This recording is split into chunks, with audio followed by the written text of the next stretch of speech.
Yeah, it's I hate it. It's like okay, hey guys, welcome back to another episode of the Typical Skeptic Podcast. I'm really excited for this show. It's going to be really fun. I already fired up the phone lines, so as we're going along with this show, you guys can call in, whether it's for your reading or if you just want to comment about what's going on in the world or what the stuff we're going to go over.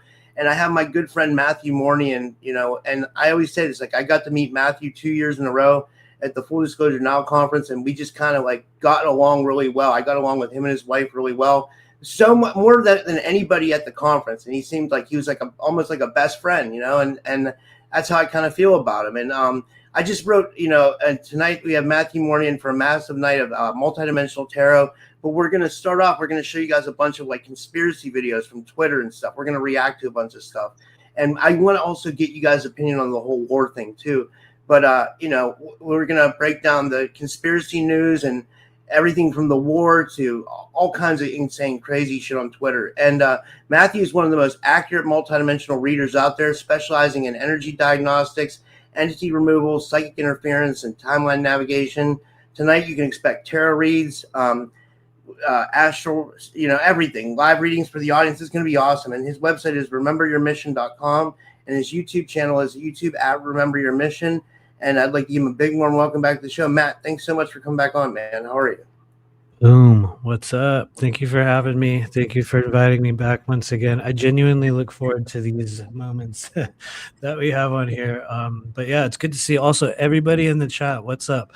I want to see a series of a random series of numbers, whatever that may be. Put it in the chat, even if it's your phone number. But anyway, greetings, everyone. Yeah, man. Thanks for having me. And I just I got Little Cam, Willard, Selena, Joanna, and Eric all wanted readings. So I saw you guys all donated. So yeah, we'll get your readings. But like, we're gonna react to stuff first. But I got everybody written down to donate. So yeah. But what's been going on, man? What do you think about all this crazy shit that's going on? Like, well. Honestly, I think it's one of the greatest times that we could have chosen to be alive. Like every week in 2026 so far has been a wild ride of like bizarre disclosures, right? Crazy stuff like war, you know what I mean? You name it, it's coming, it's happening this year. It's the perfect time for those nothing ever happens people, because we're like, dude, shit's happening. It's actually going on now. And honestly, I think it's highly exciting. I for some reason have not been one of those people that has been bogged down by the horrible details and all the wild disclosures and, emails. And honestly, I find it to be fascinating. I find it to be an era of great revealing. Some of us talk about the age of the unveiling of hidden knowledge and all that. And it's like, we're just watching all of it happen in a real time. And anyway, I don't know. I've been doing pretty good. I could say we are definitely at a transitional stage. I must admit, I've been saying this since the year started. For those of you guys out there who are feeling yourself transitioning into a different stage of your so-called mission, a piece of your identity, you feel yourself drifting away from certain groups and oddly, inexplicably toward others, you're in the right place. It's like this is the perfect time for that. Anyway, I'll shut up and yeah. Anyway, this is great, man. I'm glad you're here. And like honestly, like I was weird to wake up this morning and find out we were at like a full-blown war. You know what I mean? I was like, here we go again, like I was like, and what's crazy is like, I'm not ragging on Trump or anything, because I like Trump and all that stuff. But like he said in 2011 that like he thought like Obama was going to go to war with Iran. And now he went to war with Iran. So it's like, it's crazy. You never know what these people are going to do. These people that are like at the top, like right? He's definitely a wild card, dude. Like I'm totally undecided on Trump. You know what I mean? He's definitely a wild card for sure. Like I think I'm more for him, but like, I don't know, Like honestly, it's I hate to say it, man. I'm just gonna say it. This is my opinion and my opinion alone. This is another fake war. Yeah. Seriously, this is a fake war. There is a changeover occurring of power structures within certain countries, within certain committees, within certain, we could say, secret societies. It's a thing that occurs Some people say every 250 years. There's a different version of it that occurs once every 100 years. There's a different version of it that happens in certain intervals, and it's meant to be this way. I don't see what's going on with Iran as an actual war. I think this is just the scheduled takedown of the leader as instructed by the state of Israel. It's literally all it is. And I'm not saying that good or bad, pro or against anyone. It's just we're watching what happens when one satanic pedophilic government is controlled by another satanic pedophilic government. And both of those satanic pedophilic governments, for fear of what may be shown, will end up attacking another one. You know what I mean? And so it's like, here we are as the common people watching a group of satanic PDF files going after each other. And honestly, it's the greatest show on earth. The thing that sucks about it, though, is in the midst, there's all these real people that get killed and all kinds of disaster that occurs. I know there's even a couple missiles, I think, that hit Kuwait as well, and some of those other countries in the midst of it. Those are the things that kind of, concern me more than anything else. But because I always say it's the people like us and like our family and other people's families that end up going to war. These elites, they just control the world, and they never have to go to war. You'll never see a politician's kid going to war. You know what I mean? Right. It's and I do honestly feel like we are fighting a war for Israel in a way. It's hard to say, but it's like I don't know, I don't know. I don't. Fuck, man. It's crazy. You know what I mean? It's a very strange thing to behold. I think we're at the stage of the journey where really, and it's not to say that it wasn't like this before, but it's like nothing happens by mistake on the world stage.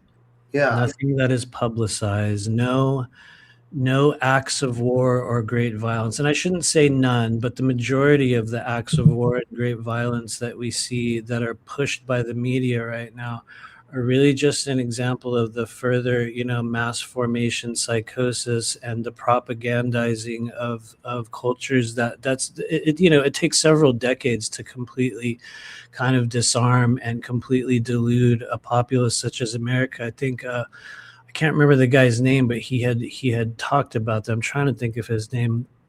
Yuri Bezmenov, I think, had spoken of that heavily, and we're like in the midst of it right now. And so I don't know. I guess I'll just say it again. I'm one of those people that just watches it like the greatest show on earth. And anyway, I do think that there's a few really cool things coming in like the midst of all this, because it does stand to reason that Iran is going to experience a huge change within their culture in some way. You know what I mean? Like if you look at how they were in the 70s and like before that, it seemed like there was so much value and like artistry and like just coolness about them that nowadays it just got squashed down by their government. So I mean like it doesn't really matter what side you fall on. It feels like it's a good thing overall, but I guess I question the motives behind it. I did think it was really interesting that 2 weeks ago Iran burned an effigy of Baal live in front of everyone, and then 2 weeks later,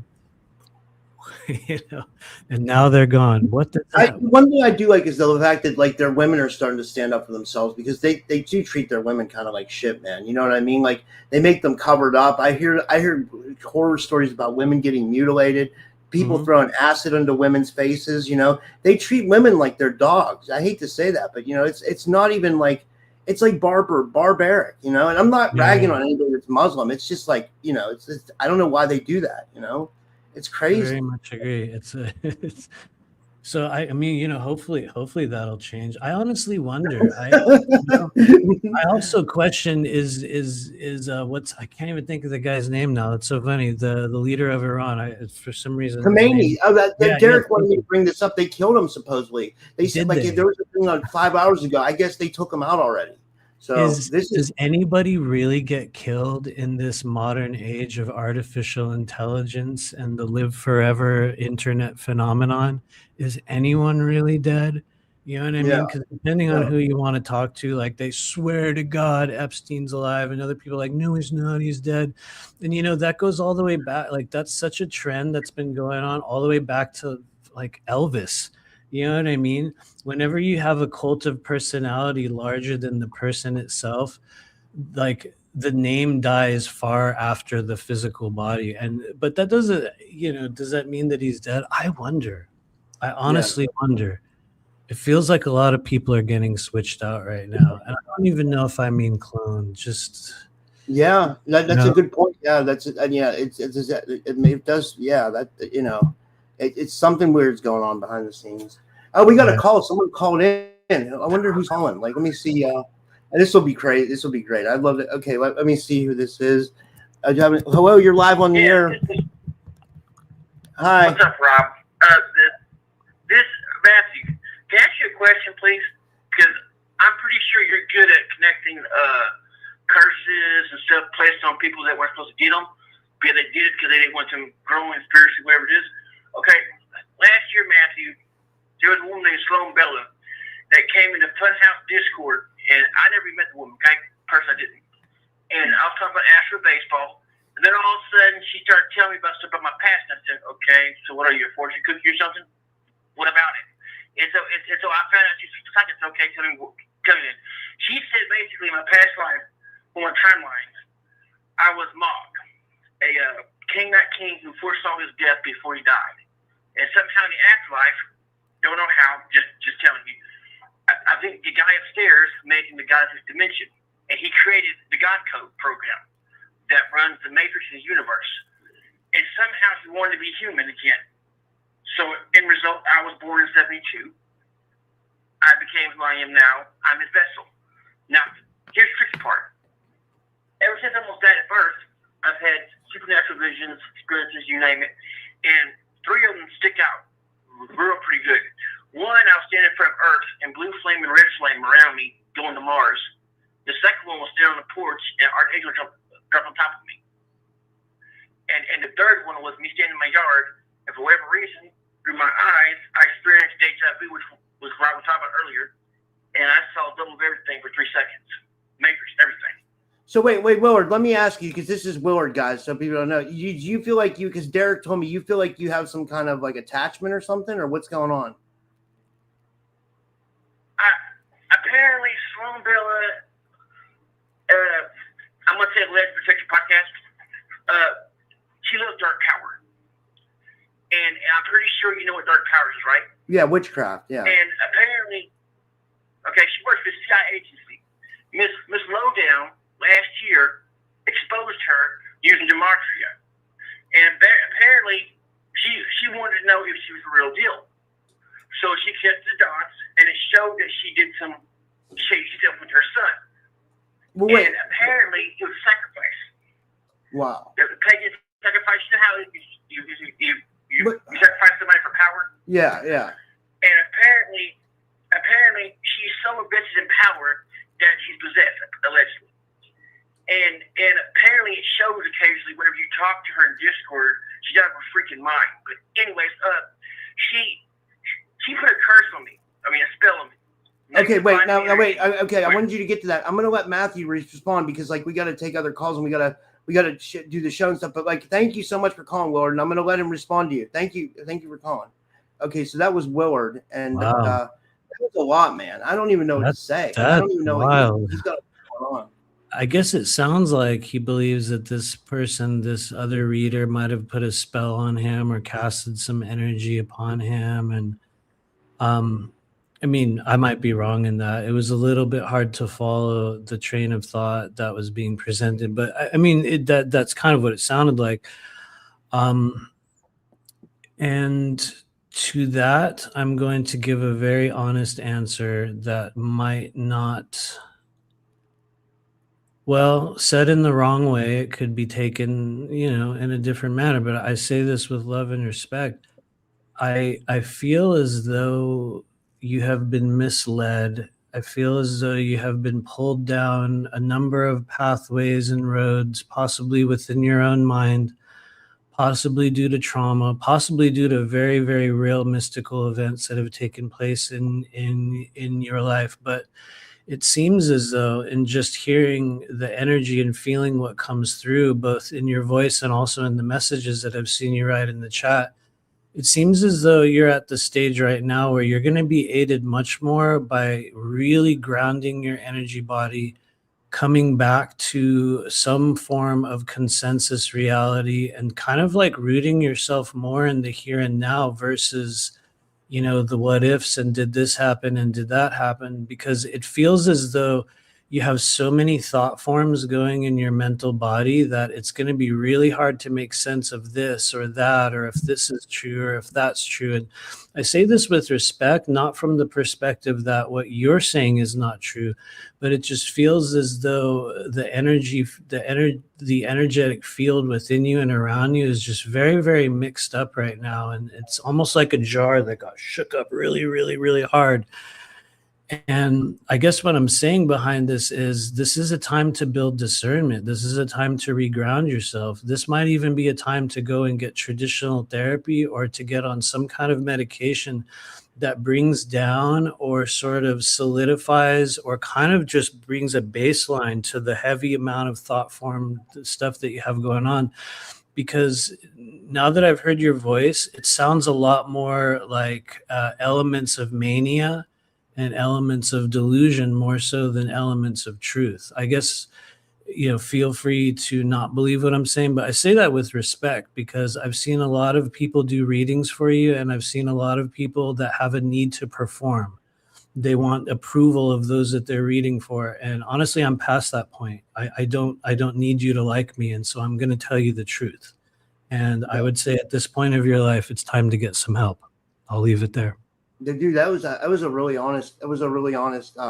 Yeah, and just to back it up, Willard, you can be having real supernatural experiences. Nobody's saying you're not having real experiences. It's just like he's saying you kind of need to ground a little bit too. But like, you know, it's like it's nothing but out of disrespect or anything like that. You know, it's really it's just really not. And I don't mean to cut you off, Rob, but I'll just say, like, prior to doing the work that I do now, I spent 7 years working professionally in mental health treatment with a variety of different disorders in real programs, literally funded by the VA, where we did a lot of studies on people and really looked at the effects and caused the effects that just take place with long-term kind of ungrounded energy. It wasn't referred to as that at the time. At the time, they were talking about it through the lens of mental health treatment, but really it's just ungrounded energy. And I think if you're able to kind of work with some of that, you're going to come back to reality and things are going to make a lot more sense. And so I'm going to leave it there because I don't want to offend you, and I'm not here to knock down anyone's version of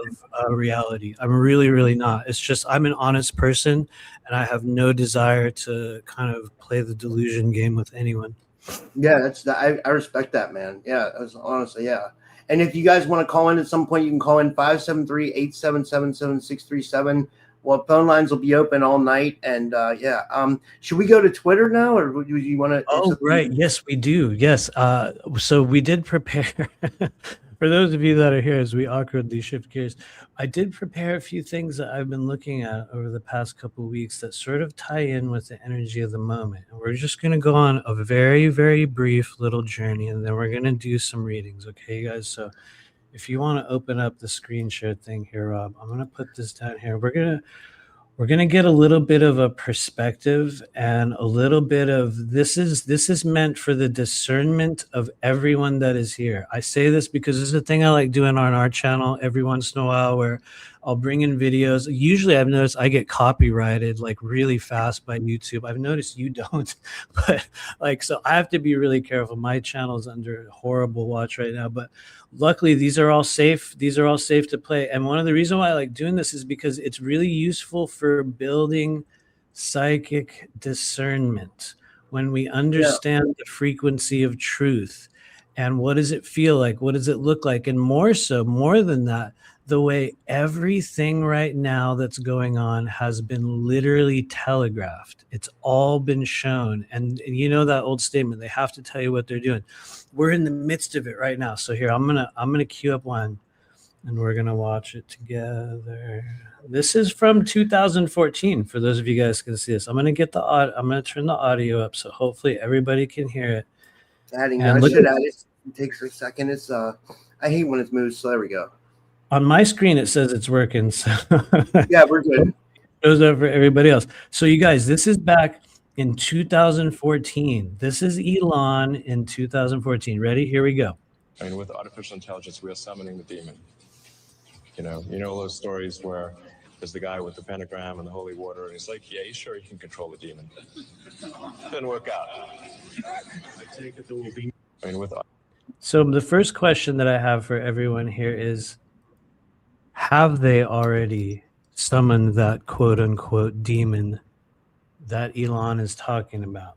I believe that so much of what's happening right now does play into the idea of these larger supernatural forces at play. It's been hinted at through a lot of the layers of disclosure lately. You know, even Tucker Carlson now is into like, these are spiritual beings, you know what I mean? If you follow the right people on Twitter, they're like, they're actually demons. You know, there's such a rich kind of like folklore and all kinds of, you know, cognitive dissonance around it. I'm not saying it's one way or the other, but I think one of the things that we're seeing right now with respect to the, maybe even we could say the war, quote unquote, with Iran, because, you know, they just burned the effigy of Baal lately. Elon Musk in 2014 and many others were talking about, you know, the summoning of those things through this AI, dare we say, digital temple complex or virtual temple complex. You know what I mean? That's hilarious. Let's go to the next one. So now that we saw that, oh, I lost the video. Oh, okay. Well, we'll just skip over to the next one. So now that we've seen that, I'm going to pick up something else for your discernment. And this is another video that came out recently. Some of you guys have seen this. There's two that I'm going to show back to back. So let me put this one up on the screen. This one's a little bit longer, but you guys need to see this because we're watching this happen right now. Where is it? Uh-oh. Might be this one. Yeah, here we go. Okay, some of you guys are going to recognize this dude. I'm going to put it on big screen. Maybe that'll matter. And let's get the audio. Okay, here we go. So this refers to this sort of switch out thing that's happening. Cloning, overriding. Which one is it? Switch people out. Wait, hold on. We're going to go from the beginning. Switch people out. And he does it right in front of them. And he says like, yo, bro, like, I'll switch your wife out and I'll put another one of your wife inside of her body. And they're walking around and you think that's your wife and it's not your wife. This is what's going on. It's no longer, like I said, it's no longer spiritual. We figured out how to, turn into spirit and exchange the soul in order to control the vessel. So if I have the vessel and I'm just nothing but spirit, I can ruin your life. Is that what's happening? That's what everybody has been going through. Are they overriding people? Are they placing another spirit within the body, or are they just recognize it unless you say things like the switch? So when they watch that and they see that there's other people that can identify other than me, it's not just me playing games. It's the truth. We have to be careful with who we want. You'll be in the car with Paul, man, but you're really in the car with Peter. But that's Paul's body. But why is Peter in Paul's body? You know, I've been going through this for a while in order to figure out and identify every soul inside of every vessel. Boom. Dude, that's insane. Okay, so a lot of people have been referring to, you know, everybody's a clone. Everybody's a clone. One of the things that was shown to me early on, which honestly, so many of the cool kids within the disclosure scene have always knocked this down, but something I was shown very early on in the journey, and it's also a technological process, is that along with the literal biological creation of another human being, there is also a consciousness overwrite procedure, very much like flashing a hard drive. For those of you guys out there that are familiar with that old term, you're flashing a hard drive. And what we're doing in many cases is we're overwriting data or an identity or a personality or a profile or a layer of information or a new function into the software or, you know, whatever the makeup of that person is. And one of the things I was shown early on, all the way back in 2016, very early in the journey for me, when I was going through a process of organically leaving the body, it was not a thing I could control at that time. I won't go into detail here. We've been talking about it so heavily on my channel, but there was a period of time where I could not control that. And one of the things that I was shown within that process of drifting in and out through what I believe to be different layers of astral space, lower astral, upper astral, different frameworks, is that there is a very real process through which a different identity or a different version of you can be created within the same body. Meaning that they can fundamentally switch your personality, switch you over. And a lot of people talk about the droning process, which is very, very similar. That in and of itself is more of a biological override, but I think that's one of the things that we're seeing with some of these people in Hollywood. It's becoming more of a common experimental thing, and you're going to watch people go, like, for those of you guys out there that want an example of it, look at what's happening with Shia LaBeouf right now. He's going through a mania episode. You guys can look him up on Twitter and probably TMZ and all these places. What we see with people that have gone through this override or the fracturing process along with trauma is that they inevitably will fall into some state of psychotic mania. And I think you're going to see that with a lot of other people in Hollywood over the coming years. Likewise, you're also going to see one other thing, and I'm gonna get ready. I'm going to throw up another video. A lot of you guys know exactly where this is going. Get ready. You know where this is going. Some of you guys were referencing this. And so this is a question that I have for the chat, which I realize I haven't been looking, but we're going to start looking at your answers. And I want to say, what do you guys think about this? Now that we've talked just a little bit about an overwrite process, which, I'm explaining in kind of half-assed terms. Now that I think most of us that watch this show have come to acceptance that there is a cloning process. You know what I mean? We just heard Orlando Brown going on about it. Now, let's watch this one. A lot of you guys have seen this. What do you think's going on here? Really took on a pretty big challenge trying to do my speech in French. So, I wrote it and I researched it and I practiced it like crazy. This is the Jim Carrey clone? Is this an actor? Dude. Like talking 1,000 miles an hour up there, receiving their awards. And I was like, right? I'm like, dead. Who is this? And I made mistakes and I was like a novice. Really took on it. So my question, dude, okay, he's like an alien. Rob, it's like he doesn't understand how to live here on Earth. You know what I mean? It's like who is this though to you? What does this feel like, Rob? Does this feel like this a clone? feels like exactly what you just talked about, like someone who switched out or cloned or something like that. You know what I mean? Like either one. Like it could be either. Like, but it's definitely not the real. It's not the real being that used to be there. It's not the real, Jim Carrey. From like. Dumb and Dumber and The Mask, In Living Color and all that shit. Like my question is, he's fun, dude. Which one do you think it is? Is this a clone version of Jim Carrey? Was Jim Carrey? Did he receive the consciousness override? Was he droned in some way, or is this just an actor and Jim Carrey's trolling? What do you guys think in the chat? What do you think, Rob? Yeah. I don't think he's trolling. I think this is actually someone who's been switched out or something. I have to look what he's holding up to. Is that like a statue of an owl? I mean, but I know it's an award, right? Like, but what is that award? Like, is that an owl? Because the owl's timed is so much. I don't know what that really is. Really weird though, man. That looks really okay.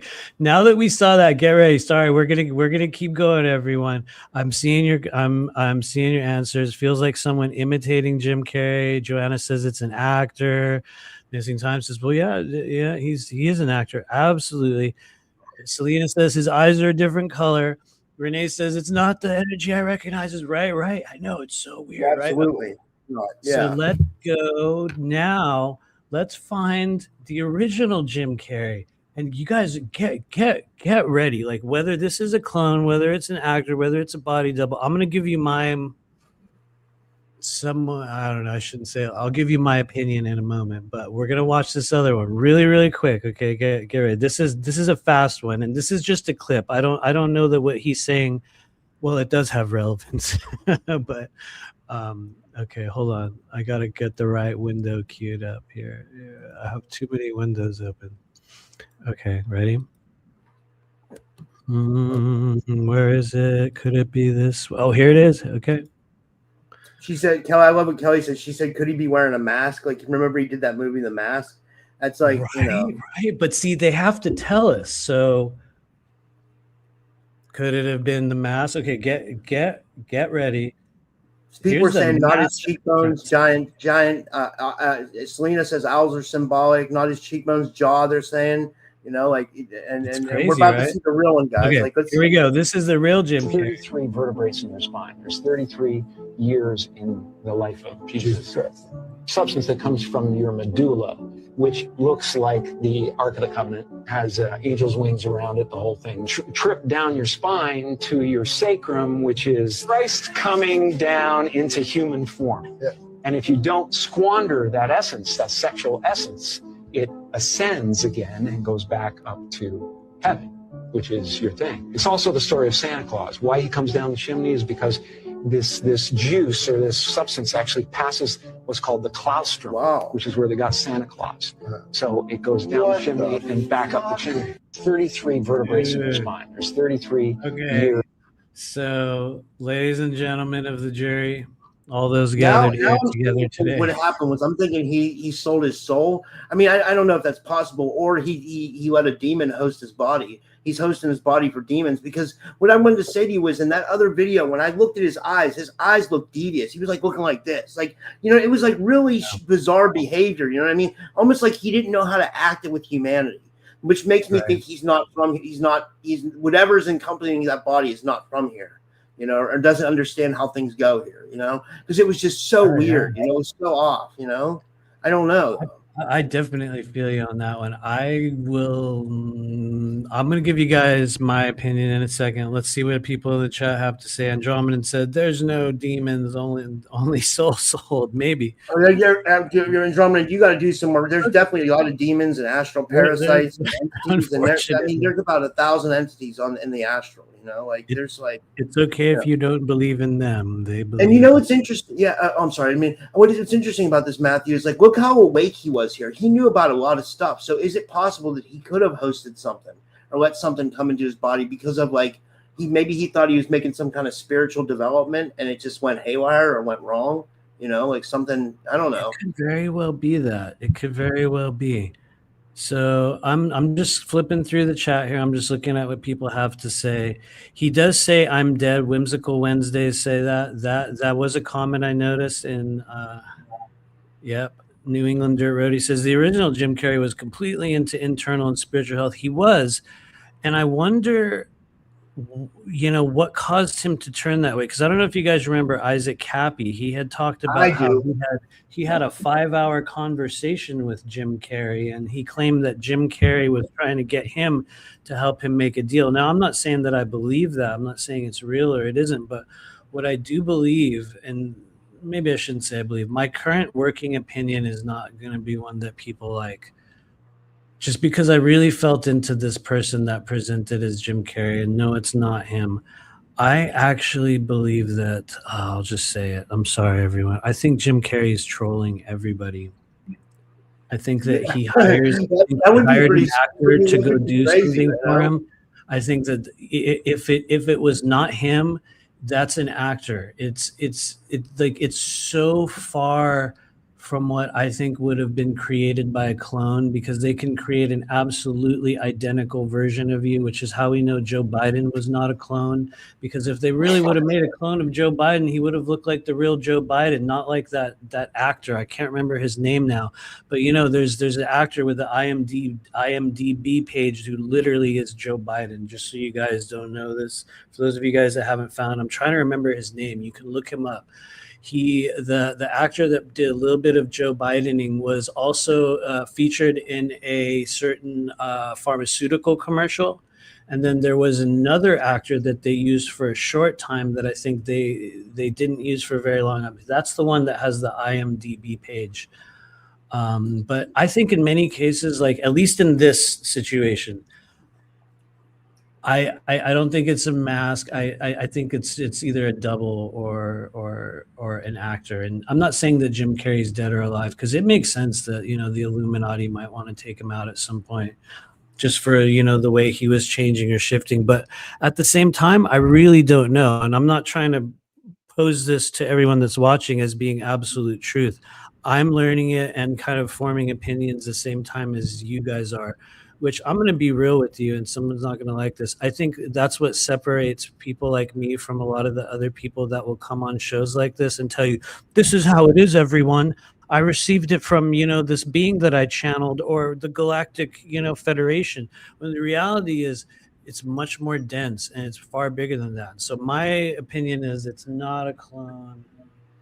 It's an actor. I would love to think he's trolling because it seems like a thing he would do, but he might have got whacked. I think if we don't see him within the next 3 to 6 months, you know what I mean? Like if he doesn't make some other kind of an appearance, maybe we'll give him a year just to be very generous, We'll give him a year.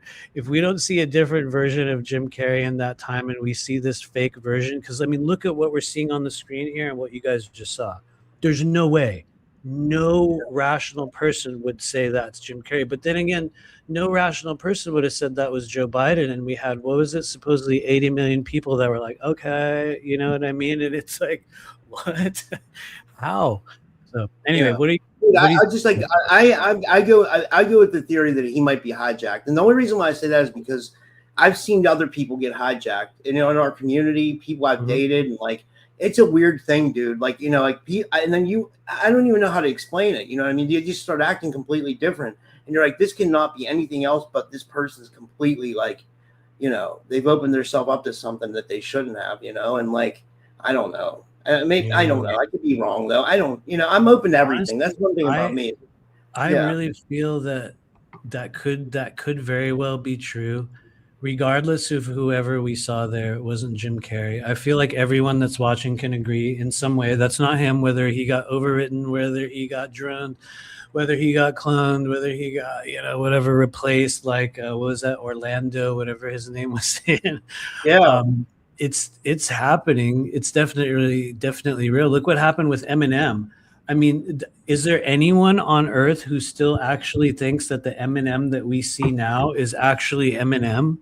Well, do you think it could have something to do? All this stuff could have something to do with like the Satanism and the adrenochrome and like, you know what I mean? Oh yeah, absolutely. I think that was the video that I accidentally closed, which I don't have time to reopen. Was them all talking about selling their souls. Almost like somebody took it off my I was like, whoa, where did it go? I accidentally closed that window. That was the other video I was going to show you guys. But to go back to the AI thing, we're gonna shift gears. We're gonna go in reverse and do a little bit of a U-turn. And we're gonna keep it a little bit more lighthearted for this one. Don't worry, guys, we're still gonna do readings, but there's another one I want to show, Rob. You know what this is. I think you saw this. And it goes with the very first video that I showed you guys, which was Elon saying, did we summon the demon? And then we bring up what happened with Iran. And then we look at, the overriding process and, the selling of the soul. All of those elements are so in our face right now, you guys. That's what's crazy. It's everywhere. You know what I mean? So having said that, let's do... Where did it go? Diane in the chat says she has 800,000 followers on X. Wow, that's amazing. Who has 800? I don't have that. I don't have a lot on X at all. I'm constantly losing followers. Literally every single time I do videos. X at all. I can't. I don't know what it's. Yeah. Totally. Anyway, wait. So who else has been switched out? You guys, really quickly before we watch this video, because we're gonna switch gears. Eminem, Jim Carrey. What was it? Selena Gomez, wasn't she one of the ones? Who else? Avril Lavigne was one of the early stage ones. That was a so obvious one. Avril Lavigne's not Avril Lavigne. There's so many of them, but. Aside from that, here we go. Derek's funny. Derek said that I'm Max. He says that people saying that I'm Max Spears. That dude, that's hilarious when that crazy guy made that video. I'm like, all right, I'm born in America. Like, I have an American accent. Like, I'm not involved in any Black Ops program or anything like that. Whereas Max Spears is like London. It's just a complete different. There's nothing there. There's absolutely nothing there. It's not. I love Max Spears, man. I was a big fan of him too. It feels so long ago now because I was watching his videos not that I'm not trying to flex. I was watching his videos back before anyone knew who he was, and I was like watching him nodding out on heroin and opiates going, doesn't anyone see that he's also completely loaded on all these drugs? And they were like, oh no, that was the targeting. And I'm like, dude, he's gonna die. He's literally gonna die. Look how loaded he is, which was sad. That was a sad thing. That was a sad thing to watch. But you know what's sadder than that? And some people aren't gonna like what I'm gonna say. What's sadder than that are how many people within our community who claim that they're still connected with him. Yeah. Yeah. James thought he was. James Rink thought he was connected to Max Spears. I know he said he thought he was like really connected to him or something, you know, like it's entirely possible because here's the craziest thing about it, Rob. I've worked with a longtime client who's one of the most credible and real people I've ever met in the entire time that I have been doing this work. Literally one of the most real people I have ever encountered. And I'm like, you are connected. Like this person is like, I think I am connected with Max Spears, and it's like it's a whole different form of energy that comes through. Not that I would know. I'm not here to be the arbiter of such things. It's just always been funny how I've noticed people will sort of the collective consciousness, or maybe I love the word that Melissa used on the last show, the zeitgeist, which for those of you guys that don't know what that means, it's the spirit of the times, the energy of everything that is present now.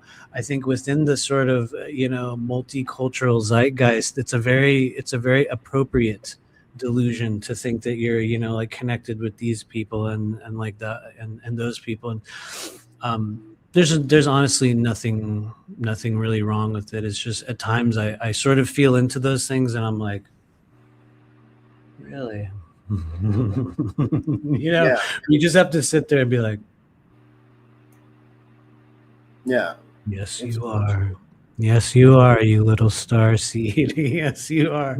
Anyway, now that I've said that, before I piss anybody else off, we're gonna bring this back on. We're gonna watch this video if we can, Rob. And so get ready for something entirely different. Some of you guys have already seen this. This goes along with they have to tell you what they are doing. And before I show you this, you on now? Hold on, you are about to see the information that is going to be relayed to you through this AI created video. In my opinion, is absolutely true. Okay, so are we ready, guys? Here we go. Some of you guys have seen it. By 2030, almost 80% of people had lost their jobs. They had no money, no purpose, but they had a lot of time on their hands. The less people actually did physical work, the more they wanted to appear as if they did. What if we could use the energy of humans to power the machines that took away their jobs? This is it. Energem solved our need for energy and your need for purpose. Boom. What? That, ladies and gentlemen, for those of you guys who do not know this, that is really the plan. And I know there's a lot of people out there that are going to go, what? So-and-so didn't say that on their channel. They said it's the arcs and underneath Greenland. Yes. It's all of those things. It's also the literal plan is to use human energy as the power source to power the ongoing AI sort of religion that is going to be coming in. One of the framework pieces, the cornerstones of that comes with the eventual replacing or the overriding of human consciousness before it begins to be quote unquote assimilated. And that, I hate to say it, it looks like we are moving toward that timeline. It's a timeline that I have seen very heavily, that I can describe to you with shocking detail, which I don't know if we even need to go there today, but that is the literal plan. That is it. I don't know if I should tell this story, but I know I've told you this before, but I think I'm starting to think now that when I had that entity attachment, that it could have been some kind of AI thing, because what I was doing at the time, I was engaging with AI a lot. And then, I was told you I was getting energy work at night. And then what happened was one night I was literally laying in my room. I went to sleep. And remember, I was telling people, I was like, something's coming in and touching me in my head at night. It was like something made contact with my head. it pierced my crown. And when it pierced my crown, it sent these flashes into my eyes, and I went into convulsions. And when I went into convulsions, like I felt parasites enter my body. I swear to God on my dad's grave. I swear I don't have nothing to lie about. I have no reason to lie. And then every time after that, I had like an entity attachment, and it took so long to clear. And I still get like messed with every once in a while, you know, but it's not like all the time. I remember that. You were really going through that. Yeah. So when you bring up a video like this, it makes me think, are they trying to do things like where they're targeting people to merge with AI? Like doing experiments to like try to get people to merge there, or doing like, you know, pre-rollouts to where like they're seeing what it's like to merge AI consciousness with human consciousness to a minor degree or something. I don't know. See, I try to stay open to everything. True. I believe that's absolutely true. I haven't talked about this in a while, but I'll sort of go back into it. What I was shown over the last, I would say this was, I don't know why I feel the need to be specific, around 2023. Maybe before that, people who actually watch my channel, which is like 2 or 3 people in here, might recall me talking about this in the past. But there is already a very well-formed, what some might call artificially intelligent, rendered and generated pocket dimension, meaning what we would call a sort of technological biodigital landscape, or what some might even call in the video game world a map. You know, literally like the map that we spawn into. There is already a very, very well formed version of that existing just outside of our field of perception.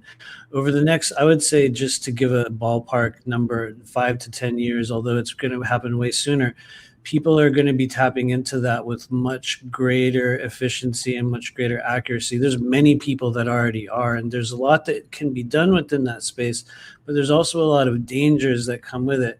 And one of the things that I witnessed upon interfacing with that, what I call just this sort of AI digital realm that's being built, is that there are a number of celebrities who have already given their consciousness over to be, I guess we could say, overwritten or assimilated, copied, and uploaded into that biodigital space that are currently living. I can tell you who some of them are. Literally, I can tell you exactly who they are.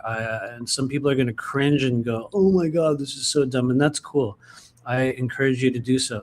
One of those is Snoop Dogg. He talked about it. You guys can find the record of it. It's literally, he talked about how he uploaded a bunch of himself into the Meta AI. Deepak Chopra, who's in the Epstein files, was one. He's a total pedophile. He's back in the day. Oh, absolutely. He was one of the initial people that literally publicly announced before anyone was talking about AI. I'm talking about like right at the end of COVID or somewhere in the midst of COVID. He announced that he had also engaged with some sort of an experimental program where they were going to allow him to live forever by uploading all of his writings and all of his talks and everything he's ever done into, at that time, it was called the cloud. Remember, everyone was like, the cloud, the cloud, the cloud. Well, the cloud is now the AI framework for that. It's like a gateway that eventually bridges into a biodigital realm space. And for those of you guys, I know you're into Mall World. Mall World's a really good example of the type of pocket dimension that's being built by human consciousness. And so Snoop Dogg is in there. Steve Jessica sounds so dumb to some of you guys. Steve Jobs was one of the first ones. I believe Steve Jobs signed a contract, and he was one of the forerunners of that process before he died, so that he could live forever. He would have been uploaded into it. I believe Jeff Bezos has a very mobile version of himself that they can move in and out of that space. Probably, I'm sure Elon does as well, but I think he does it through a little bit of a different means. But there's a lot of people that have sort of sold themselves to it to become a fixture, like an NPC within that space, although it's very different from an NPC because you can interact with them and it holds, certain shards of their personality. And we're going to be tuning into it a lot more over the coming I guess years. And even me talking about it here today, some people are going to be able to tune into it. Some people are going to tap into it. There's a bunch. Sorry to say this, everyone. This is just my opinion. It's okay for you to hate me. There's a lot of secret space program, quote unquote, experiencers that are playing in the AI sphere as well. There's a lot of important emissary kind of, we'll say, celebrities, for lack of not using their names, who have been interfacing with it for years now. The crazy thing is, the more you interface with that sort of artificially intelligent biodigital realm, if you're looking for the location of the AGI, that's where it is within non-physical form.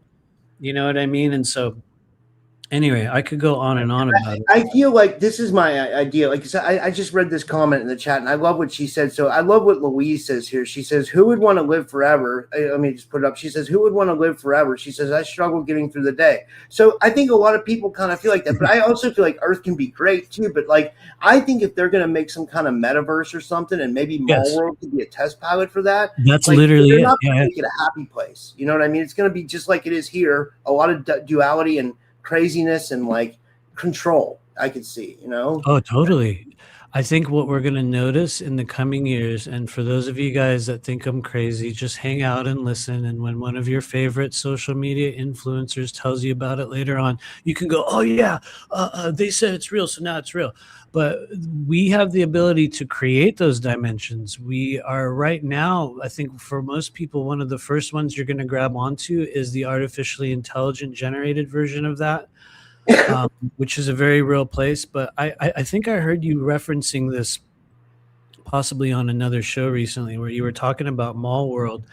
And I think one of the things that a lot of people are going to find when they really start bridging their consciousness outside of the physical body is that there are for real stopping zones, places where souls gather as they're leaving and moving in and out of the physical dimension. It's places that almost resemble like rest stops, or things like how we refer to Mall World or the back rooms. These are real constructs that in many places, in many cases, are created by human consciousness when we start to develop into this thing that's heavily referenced in the Law of One. I don't hear very many people talking about it now, but it's known as the social memory complex. When a civilization moves from third to fourth density, the social memory complex begins to take form around us. And what that essentially means is all of our thoughts, all of our knowledge, all of our communication, vast majority of our soul essence, all of the non-physical versions of ourself become available when we reach this point, sort of like a tipping point within human consciousness. And we're shockingly close to that. A lot of people are sort of conversing with it now. That's where a lot of people like me and other people that come on your shows, if you guys are wondering, where do many people gather that information from? It is from that non-physical space where all is known and all is present. Just the wild thing is that for a lot of us, one of the first consciousness gateways is going to be in building the discernment to understand the artificially intelligent version of it versus the organic version of it.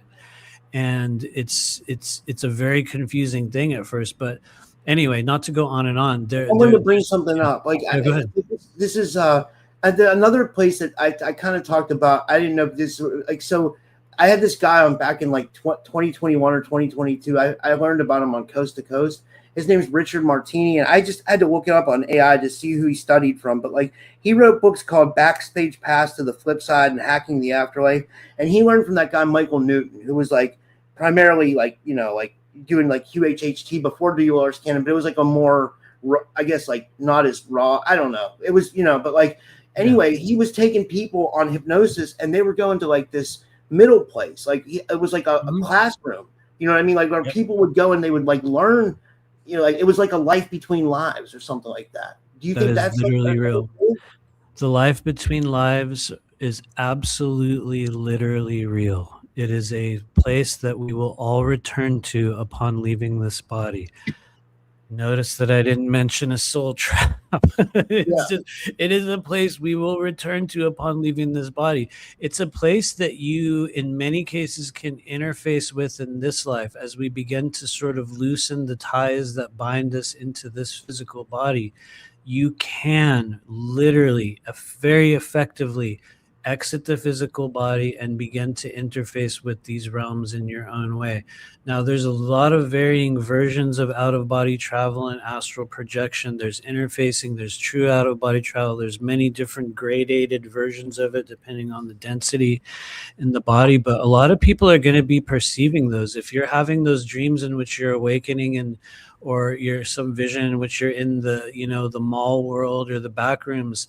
In many cases, that's because your consciousness is sort of, we could say, leaking out into that non-physical space. And it's a natural thing. If you bring grounding back into the body and emotional sovereignty back in, and sort of, come back into the here and now, it's not a place you have to go to, but many of us are kind of naturally bridging into it. If you've been having dreams with other people and then having weird synchronicities with them, if you've been encountering your friends in like different ways and having ultra vivid interactions with them, I'm not saying that all of those are taking place in the astral space.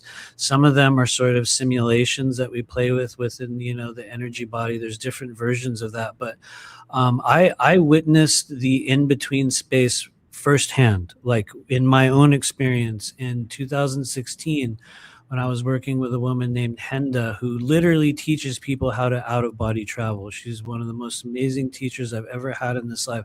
I don't even think she's on Facebook. I don't even think she has a website anymore, which sucks, because I'm like, man, where'd you go?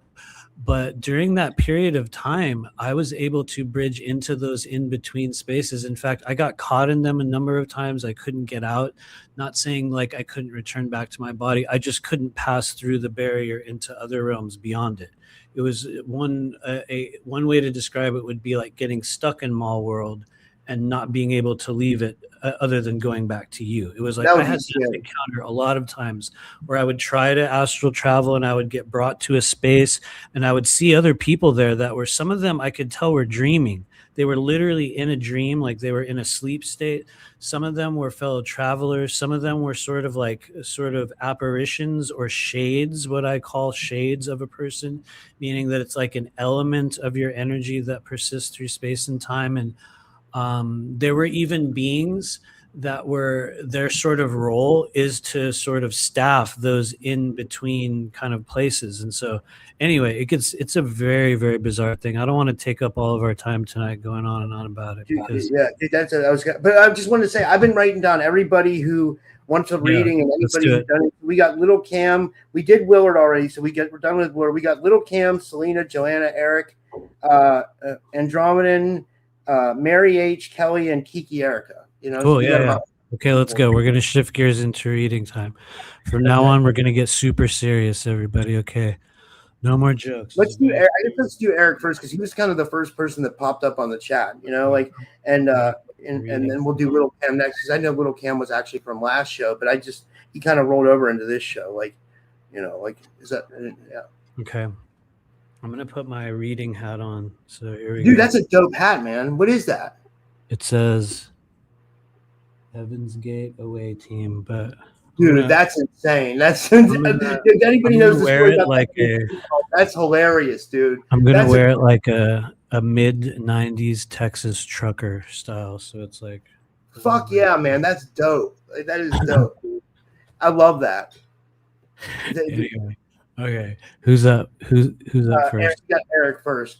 But he has a question. He says, "Does anybody shop in Mall World or go eat at the food court?" No, it seems like it's always like bare, Eric. Like before he does your reading, it seems like everything's always bare, or there'll be like entities there, or I don't know, it's just a weird place. I think it's a good example of what we call a pocket dimension, or a holographically, biodigitally kind of rendered realm that your consciousness will sort of hang out in. And for some people, it's going to be super empty. For some people, it's going to be like a scary place where you're like, well, I don't know what's going on. For other people, it can be a fanciful place. One of the things that gauges the type of experience you're going to have when you first start bridging into those realms, or those different kind of wavelengths of reality, which is very, very real, is that it's going to be guided based upon the most prevalent emotional condition in the body. Meaning whatever you're holding the most of within your emotional body, like, rage, anger, in some cases lust, in some cases joy, in some cases, just connectivity, in some cases curiosity, whatever the greatest sort of amount of emotional energy you have is going to be the greatest predictor of the type of experience you're going to have when you first go in there. Because we will carry the density of the non-physical self into those places. Over time, as you sort of heal and drain out and detox the body, it becomes more clear. I'm not saying it becomes crystal clear because it's a thing everybody's working with, but just I would say emotions are the guiding factor. And so that will make sense to some. To others, they'll be like, "What?" But that's just been my experience. So that's interesting. Yeah, Louise in the chat says having a bad acid trip. Like I guess it could be. Yeah, it's maybe. It would be horrible to have a bad acid trip that you can't come out of. That would be like, oh my god. I've had some of that before. It was not fun. But anyway, so who's up first? Is this Eric is for We're just gonna pull your card. We'll see what shows up. So we're gonna officially kind of change gears now. Thank you everybody for entertaining the bizarre videos and all this wild stuff. Let's just take a collective breath in. Yeah, I would say I love when we do that. That's really cool. Just deep and slow, cool and soft. Okay, here we go. For all those of you out there guiding Eric, we're just going to pull a card. Anything that needs to be seen or heard, we'll see it live in the moment. Eric, 3, 2, 1. Boom. Whoa. We started out in a wild way. Somebody out there is going to go, oh, hello. We got a 3 of Swords for Eric. Now, don't feel worried when you see this. A lot of people see the image of the 3 of Swords and they're like, what? Oh, man.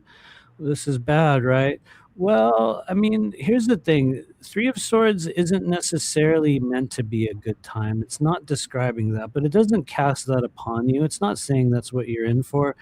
Honestly, it would say there's a good chance that over the past maybe few months or weeks or just maybe even days, you might have been more aware of certain emotional wounds from the past that have been present within you or around you. And maybe you've been having certain memories of just times in your life. The first time certain things were said, we all had this experience. The first time someone did something or said something in your life, and it just went right in, just like one of these swords, right into your heart. It's just the difference with the 3 of Swords is it doesn't kill you.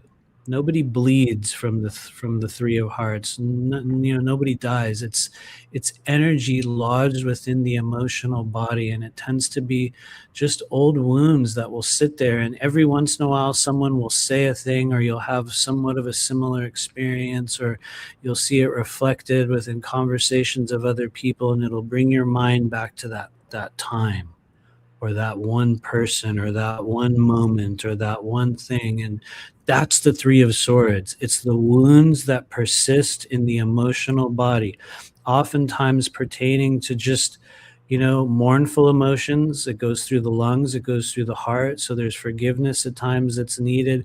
And ultimately what happens for people with 3 of Swords is we will eventually, pull those swords out, which is a painful process, right? You got to pull the sword out of your body. And that's when it becomes a tool, a skill, an ability, or maybe at times a weapon that you'll wield against others. And so 3 of Swords asks us to look at the emotional pain.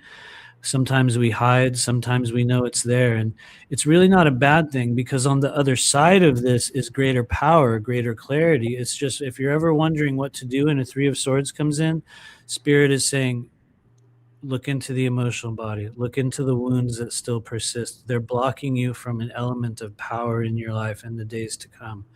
And so I hope that finds you well. I know that's not amazingly joyous news, but I would say it's empowering, because if you're willing to look at those things that keep coming back to you, it's going to free you from them. And anyway, I'll stop there, but I hope it helps, Eric. Thanks for thanks, man. That was great. That was great, Eric. And I hope that resonates with you. And I'm just looking for the next person. The next person's Little Cam. And I just put up a random comment for anyone. I think I don't know what he's referring to, but he says. I agree, Little Cam. There are. That's for real. Although every now and then, I'm going to be real with you. A lot of people will hear people comment about this within the spiritual community and say, oh, you can't take medication. That if you do that, that's something, something's wrong with you, or that's absolutely not. Well, I am not an advocate of, everyone should be on meds. There are times in our life and there are reasons through which it can actually help people. I am not an absolute rejecter of all forms of psychiatric treatment or medical treatment. I'm not one of those people that believes every time we go to the hospital, they're going to kill us. But you're going to find a lot of people in the starseed community that are going to want you to think that over time, you know, from time to time. And so I'm not knocking anyone on SSRIs out there, really not at all, because at certain stages of the journey, whether it be due to trauma or just you going through the awakening journey, a lot of people are going to turn to that, and it's a thing that happens. And I did for a while, and I can't say that it saved my life, but I think there was a period of time where it did help me make a little bit more sense at the cost of certain emotional unmanageability and eventual toxicity in the body. That's another matter. But anyway, I don't want to over explain on the whole psych meds thing, because honestly, they will help a lot of people. I'm just being real. And anyway, I'll shut up about it. Some high-powered starseed healer is going to go, oh my God, what did he say? So that's okay if you're one of those people. Anyway, this is for little Cam. I hope all is well out there. I think I asked you if you're a rapper in the past, and I pray that you still are. Here we go. For little Cam, for all those of you currently working with little Cam on the Earth plane, we're going to see it live in the moment. 3, 2, 1, boom. Little Cam, what up? You got a Page of Swords, which honestly is really good. It's also awkward. I got to be real. Page of Swords shows up at a time in your life often when the throat is opening, powers of communication are increasing. If there's something that you need to know about yourself right now, and I mean this sincerely, this is not a joking statement or me blowing smoke up your ass. Whenever you receive a page of any of the pages, one of the first things you have to be able to do is look at yourself in the mirror and internalize the fact that you are legit. You're for real. You're not a faker. You're not, you know what I mean? You're not, whatever term you want to add to it. You know what I mean? A lot of people look at the page as an archetype and they're like, what? You don't look like the other ones. You don't act like the other one. You might not sound like the other one. In fact, you're in a very different container than all the other ones that do the same thing that you do. Therefore, maybe you're not real. And the whole kicker about the pages is that they're more real than other people. They've already received a certain type of upgrade in their life that some people wait lifetimes for. But the page gets it, and the page, when it shows up, is telling you, number one, you're in a new stage of communication. Your throat is opening. What you say right now is very important. However, you got to be mindful of certain things, because if you stare at this card long enough, you'll realize it's a young woman, or it could be a male, doesn't matter. And they're running down a steep hill holding a really giant sword in their hand. And, that doesn't always end well. You know what I mean? It's like, you gotta be careful. What would that translate to? That would translate into moments in which you might say the wrong thing. You might say something that could embarrass yourself. You might just, say something dumb and people are like, what? You know what I mean? They'll sort of look at you in a weird way. But here's the thing. Page of Swords does that, and you must do that. And why?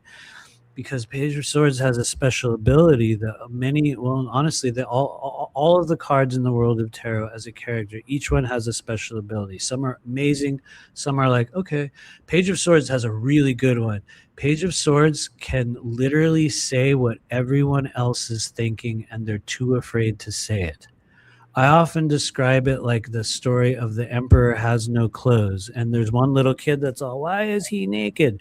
You're that kid that's meant to be like, why is he naked? Why is this stupid? What the hell is this? You will say something true that no one else can dare say. And the problem with it is that you could get judged for it. They'll be like, what? Oh, damn, bro. You just like, what? What does he say? But they cannot deny that it's not true. That's the kicker.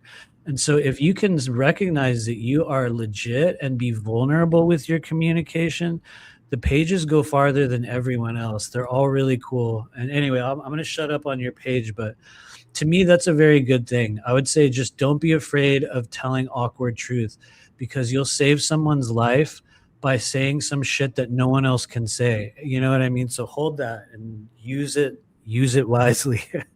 And anyway, I'll shut up now. Yeah. There we go. That was great, man. That was a really deep reading. That was awesome, man. That's why I say I feel like you're one of the best that do this, honestly. Switching over to a different hat because that one's kind of uncomfortable. Anyway, go ahead. Yeah, I know you are, dude. You're literally one of the best people I know, like in this. You know what I mean? Like for real, like like it's like that's why I'm studying your tarot things again because like I am honored that people do. People still buy the class. I'm shocked. I'm like, whoa, somebody bought one a couple of days ago. And I was like, whoa, oh, thanks, whoever you are out there. So, yeah. Honestly, dude, it's so detailed. If anybody wants to learn tarot, look no further than getting Matthew's. It's amazing. It's so much. We are going to do a live class. Yeah. We're doing. Dude, for me, it's like I'm afraid to learn at 46 years old. You know what I mean? I'm like, I feel like I'm like kind of like. Oh, dude, this is the best time of your life to learn. Seriously, it like in your 40s, you will have an ability to retain information in a new way. The difference or the problem is it's not going to be in the way that we did in our 30s and our 20s. It won't work that way anymore. For a lot of people, when we go into the fourth decade, it's a thing where you can't necessarily get it in a class. You can't necessarily get it from a video. You have to do it. You have to learn by doing something. I'm not saying that's how it is for everyone because there's many variations of that. But this is actually the fourth decade is an excellent time to begin to take steps and to make choices that could literally change your identity because you'll find that if you do and you really go through it, it'll just change things for you. Wow. So, anyway, I'll stop there. Who else do we have? We have Selena, and again, guys, I just pull up any random comment so he can just tap into their energy, and we know who he's reading. We got. Sorry, let me see here. While you're getting that set up, I'll just comment on some of the things I'm seeing in the chat. Thank you guys for being open-minded about my comment on the whole medication thing, because for some people it's just like a sacred cow that they won't touch in the spiritual, community. And I think that at many stages of the awakening journey, we're going to go through a lot of weirdness. And I think part of the human journey for some people is they're going to rely on those things for a period of time. It doesn't mean it has to be forever.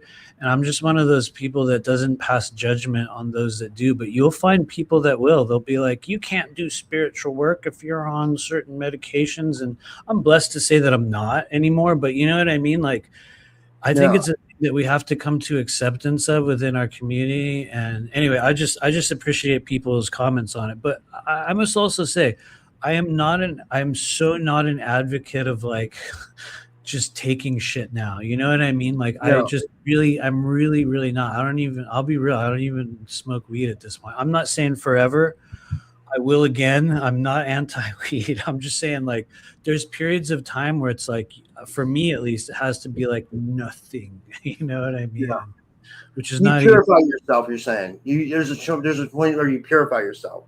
I think there is, but then there's many variations of that journey. I guess one of the things I've learned over the years is like everyone kind of comes into it from a different angle, and there's so many different layers of wounding and like conditions and factors that happen during the awakening journey that I think it's really foolish to try to like judge your own experience through that of those that you see on YouTube, which unfortunately is what happens for a lot of us because we don't have a physical community around us.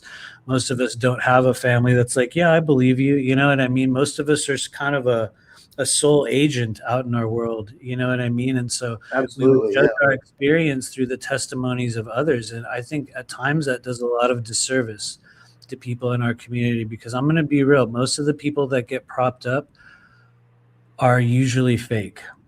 Yeah. Not all of them, but that is a well-known phenomenon. In order for you to get propped up, you have to be applicable to the lowest common denominator. And that does not always mean authenticity. It means that you know exactly what to say and how to say it, which is a skill in and of itself. But yeah. Anyway, let me shut up. Storytelling instead of real disclosure. You know what I mean? It's like storytelling, honestly. It's like Corey, I mean, I don't know if he's, but he doesn't seem well. I still love Corey. I love him, even though he's just like a character now in his own comic book. But just really quickly, sorry, Selena, because I know you're waiting for a reading. What's your view on Trump's disclosure post? You know, I know that's a couple weeks old now, but you and I haven't talked about it. What did you think? I hope he does it. If he does it, I think it'll open up a lot of things, you know, and I think it'll verify a lot of stuff we've been talking about. But it might not be what we think, you know. And I saw that a lot of stuff came back redacted in the Epstein files. I wonder how much stuff that'll come back redacted, and they'll say it's a national security issue, so they have to redact it. You know what I mean? Or it's, you know, like they do when they have those UFO meetings. They say, we can't talk about this. We have to talk about it in a skiff. So what I'm saying is, if you're going to disclose something, fucking disclose it. Don't be a pussy. You know what I mean? Like, I mean, we want to know everything, you know, like we want to know the whole kit and caboodle, you know, like, I mean, like that's the people are calling about the Epstein shit. You know what I mean? They're like, why is certain stuff redacted? You know, like it's like, and some people say that's for the victims and stuff, but I don't know. I'm just, you know, I stay open to everything. I'm not taking any sides or making any judgment or anything. I'm just gonna see where the cards fall. Sort of how I am now as well. Honestly, I've kind of naturally gravitated toward that. I think for a period of time I was like, yeah, Trump, and there's a period of time where I was like, no, Trump, and like now I'm like, oh, Israel. Okay. Yeah, we don't know what's going on with this guy. He's a wild card, you know. What? But he's a wild card. Yeah, you know?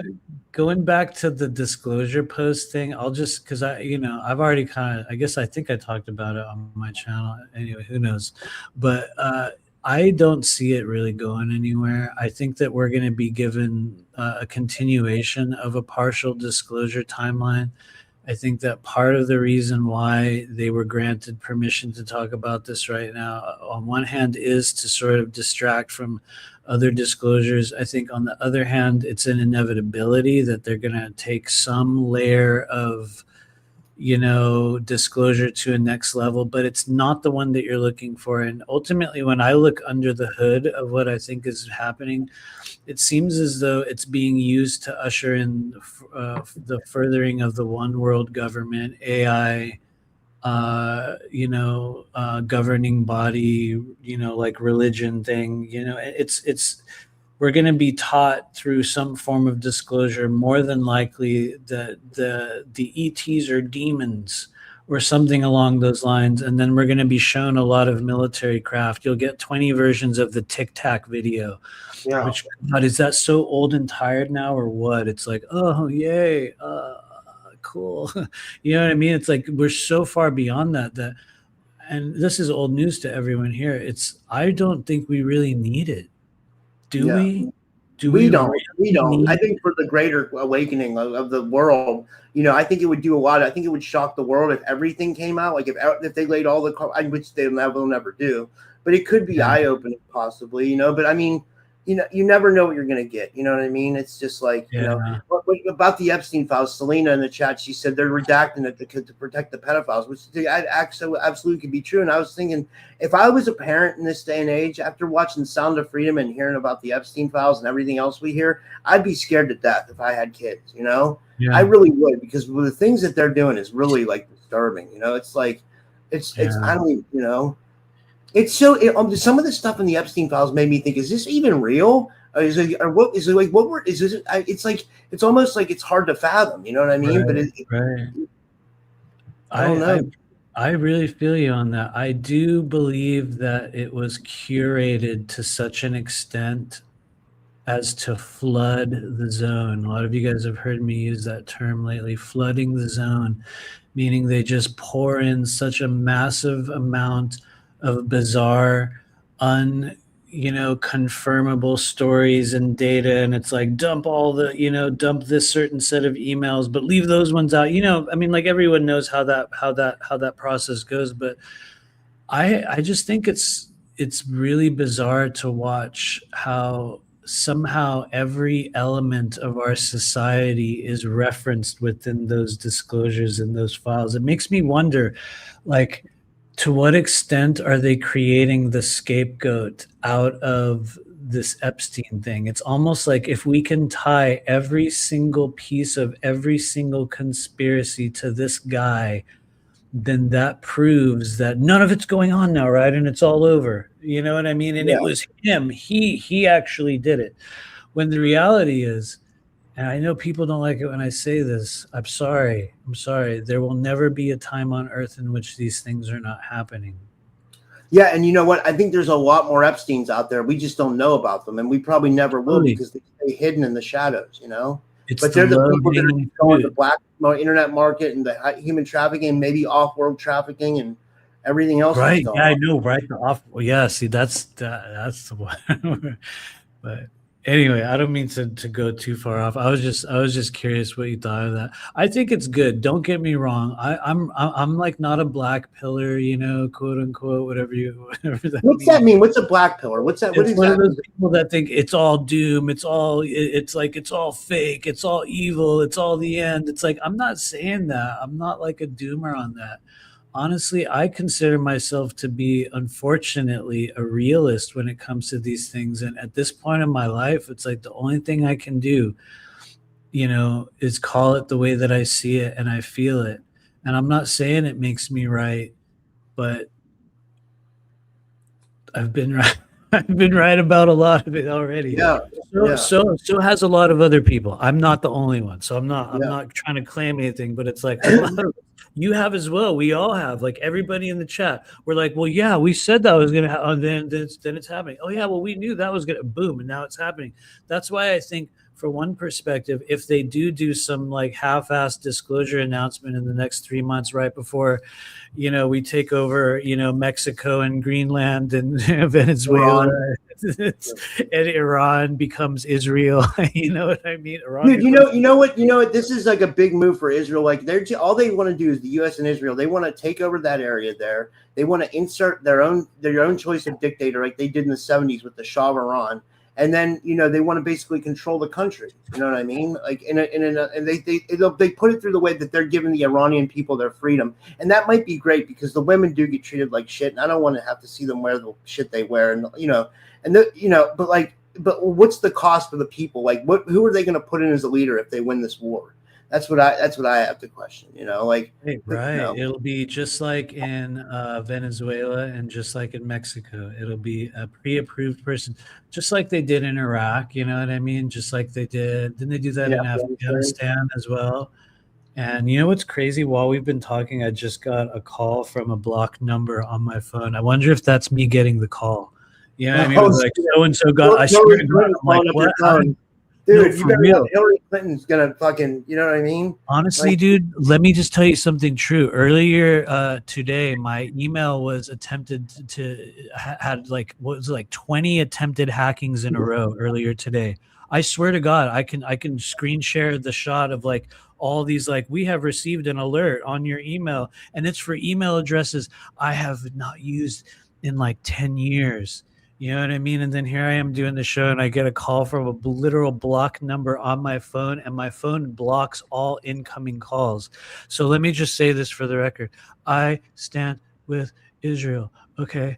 Anyway, me too, right? I don't, and I get safe and effective, that, right? Wink, safe wink. and effective. Safe and effective. If we say it enough times, the AI will reset itself. Anyway, I have to admit that was a weird one. Anyway, we were gonna do a reading for Selena, right? Yeah, we have we have Selena, we have Joanna, Andromeda, and Mary Kelly, and Kiki. So I hope we can here we get go. We can. Here we go. I'm gonna start doing it. Sorry, everyone. We're just hanging out and saying weird stuff. Yeah, we're having fun. I love doing these shows with you, man. These are awesome. You know, I think people really like them too. You know, for real. I do as well. I wonder how many people will unsubscribe to my channel as a result of it. I swear to God, dude, every day there's like between 5 and 10, but the number hardly changes. I think it's just the AI playing with me. They're like, you know, like check it out. You know, I'm like, what? Why? You know, they're evil, man. They're not good. You know, well, I don't want to say that. I mean, it's all good. You know, man, I should have queued it up. There's a really good video going around with one of the current controllers of YouTube, talking about how in the next 20 years, I think he even put a tweet out. Some of you guys will find this on X, where he says something like, in the next year, 30 million of you aren't going to have jobs, or something along those lines. I might have massacred his comment. So someone out there are going to know. You're going to be able to correct me on that. I'm stating it wrong, but you guys will find it. So they're in on all of it. But anyway, I just want to show you this comment from Kelly. Kelly says, "Get out of here, Matthew. Everyone in the chat loves you." Thank you. Thanks. No, yeah. Anyway, we won't open that can of worms. But here we go.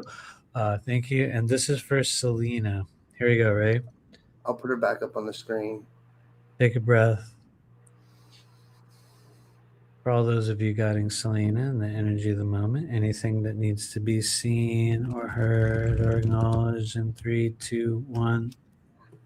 Boom. What? It's a Queen of Cups. Whoa.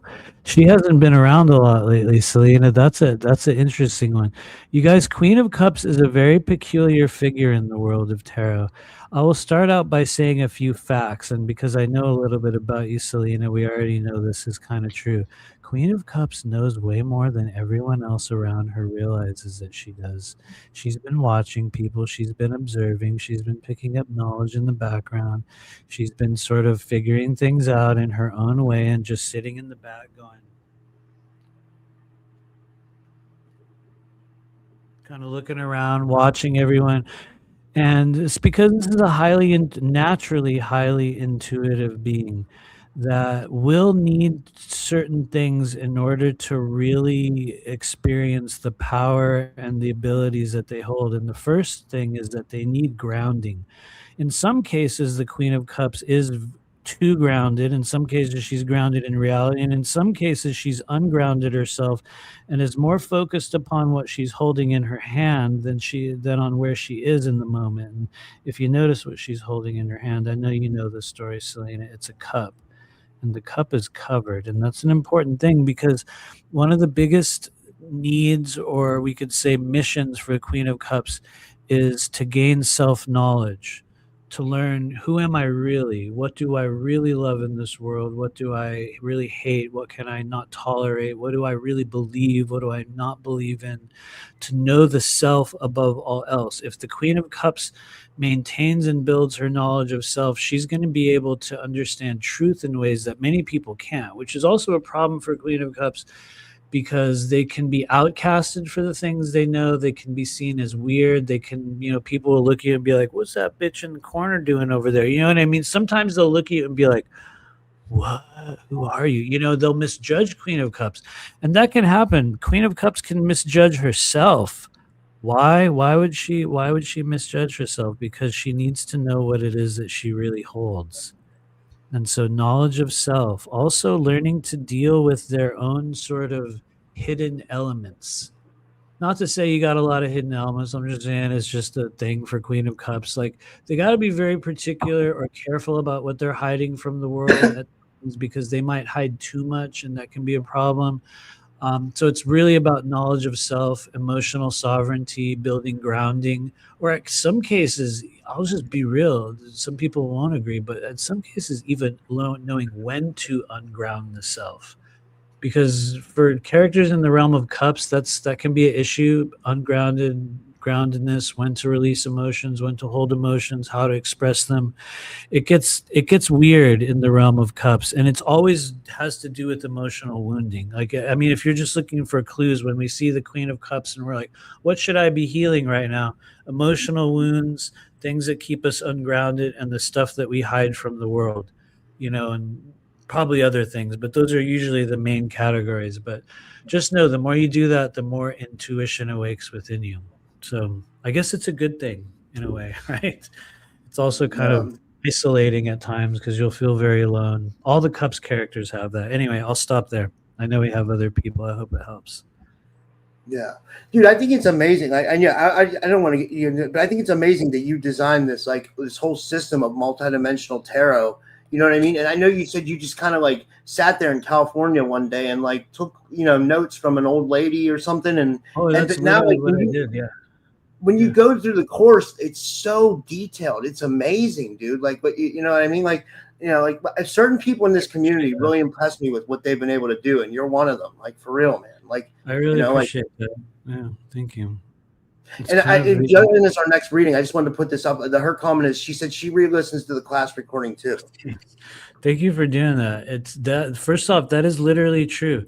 The extent of my tarot education was me sitting in a house in southeastern Los Angeles on this big hill next to this thing that looked like the entrance to an underground base with this woman who, you know, at times I didn't know if she wanted to kill me or if she was in love with me. It was a weird stage of my life, but she had a big effect on me. And she sat there and like programmed me in some way that doesn't make any sense, because the only education I had was me sitting there with a legal notepad writing down one afternoon, like, what does this card mean? And I would just write down one word. And there was a thing that she had told me at the start of this, which I at the time thought was fake. And I was like, yeah, right, whatever. She told me the same thing that I say now. She was like, if you get out of your own way, the guides and the spirits that, you know, guide you in this life are going to educate you in the ways that you need to. And she claimed that she had never learned tarot. She claimed that she had never read a tarot book. And even when she gave me the first tarot deck that I ever used, which was the same one that we're holding here, this is a newer version of it, but the first thing she told me was throw away the book. Don't ever look at it. Take the book and throw it out. And I'll admit I didn't. I was like, what? I need it. What? But the reality is I never actually read it. And so it was about 2 weeks later. I remember I can tell you exactly where it was. I was in McLeod, California, literally standing on a sidewalk in McLeod, California, this little town in, you know, rural California. And some random guy asked me for a reading, and I just put cards down on the sidewalk. And I didn't even know what the hell they meant. I literally sat down on the sidewalk and pulled card for some random dude. And technically, because I just was talking about this, we've been doing a book reading. Technically, I think that was the first reading I did. But the first professional reading was actually when I was doing the job interview at the store I ended up working at. So it was just like an act of faith. But anyway, I'll shut up about that. A lot of you guys know. That's cool. Yeah, that's really, that's cool, man. For real, like that's awesome. Like you were able to do that. Like, you know, like develop this whole system. You know, it's I'll be real. It sounds kind of dumb now when I talk about it, because it's like the only thing that I know how to do, which is kind of a weird trade-off. It's like I don't know if it's possible for me to do like regular work life anymore. I'm like, what does that even mean? You know what I mean? Which is weird, but go ahead. Would you recommend, like, if I'm learning to maybe just start doing readings, but like just write one word down for every card and then just try to feel into my own intuition, just like mess around on my channel and do readings, you know, not charge people or anything, and like, you know, just kind of feel my way through it? Absolutely. I would say the first thing that you should do, no, I shouldn't say it like that. My first recommendation would be to completely remove all fear of ever being wrong. Like really, really, really come, and in that decision, come to an understanding that as you remove all fear of ever being wrong or doing a weird reading or saying some dumb thing, that you will be wrong, and you will embarrass yourself, and you will say a dumb thing, and you will get the meaning of the card wrong, and you must come to acceptance of that. It's like being willing. It's funny, I was saying this to Honora the other day. I was like, it's that old thing where you have to be willing to jump off a cliff knowing that there's nothing there to catch you. Yeah. Like, full well, I'm going to step off this thing and there's nothing there. And for those that really do it and practice it, something will catch you. And it might not even be the meaning, that the true meaning of the card, which is a kicker. When you really start learning to do readings, you'll realize that the standardized meanings don't really even mean that much. And you're going to create your own. What'll happen is that for a lot of readers, I think, especially tarot readers, you will use it as a gateway through which you will eventually be, and this is an important term, we talk about it in the class, scrying. You're scrying information. You're looking at an image. You're peering into something, and you're receiving energy or a message from it. It might not be the one in the book. It might not be the one when you search the meaning out online. It might be something that you feel as though you're making up in that moment, which is the hardest one for people that start doing this work, because you'll be like, what? I'm just making it up.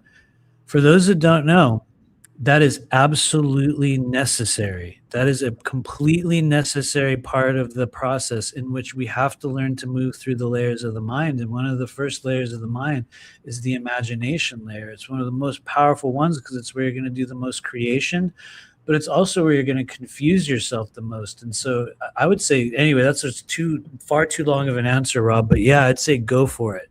You can. And I would say just do it. And don't care whether it's wrong. Just be like, well, I feel like it's like this. And there's going to be times when you're going to do that if you jump off that cliff, and you're going to realize that as you're giving the meaning to that card, you're going to remember moments on your show where other people pulled the same card, and you're going to remind yourself, oh, that wasn't even what they said. And guess what? It doesn't matter, because that'll be spirit speaking through you, giving you the meaning and the phrases and the words that you're supposed to use in that moment. And so it's like, learning how to actually read tarot involves a heavy amount of being willing to break the rules in ways that people who haven't done it will be like, well, what? How could you do that?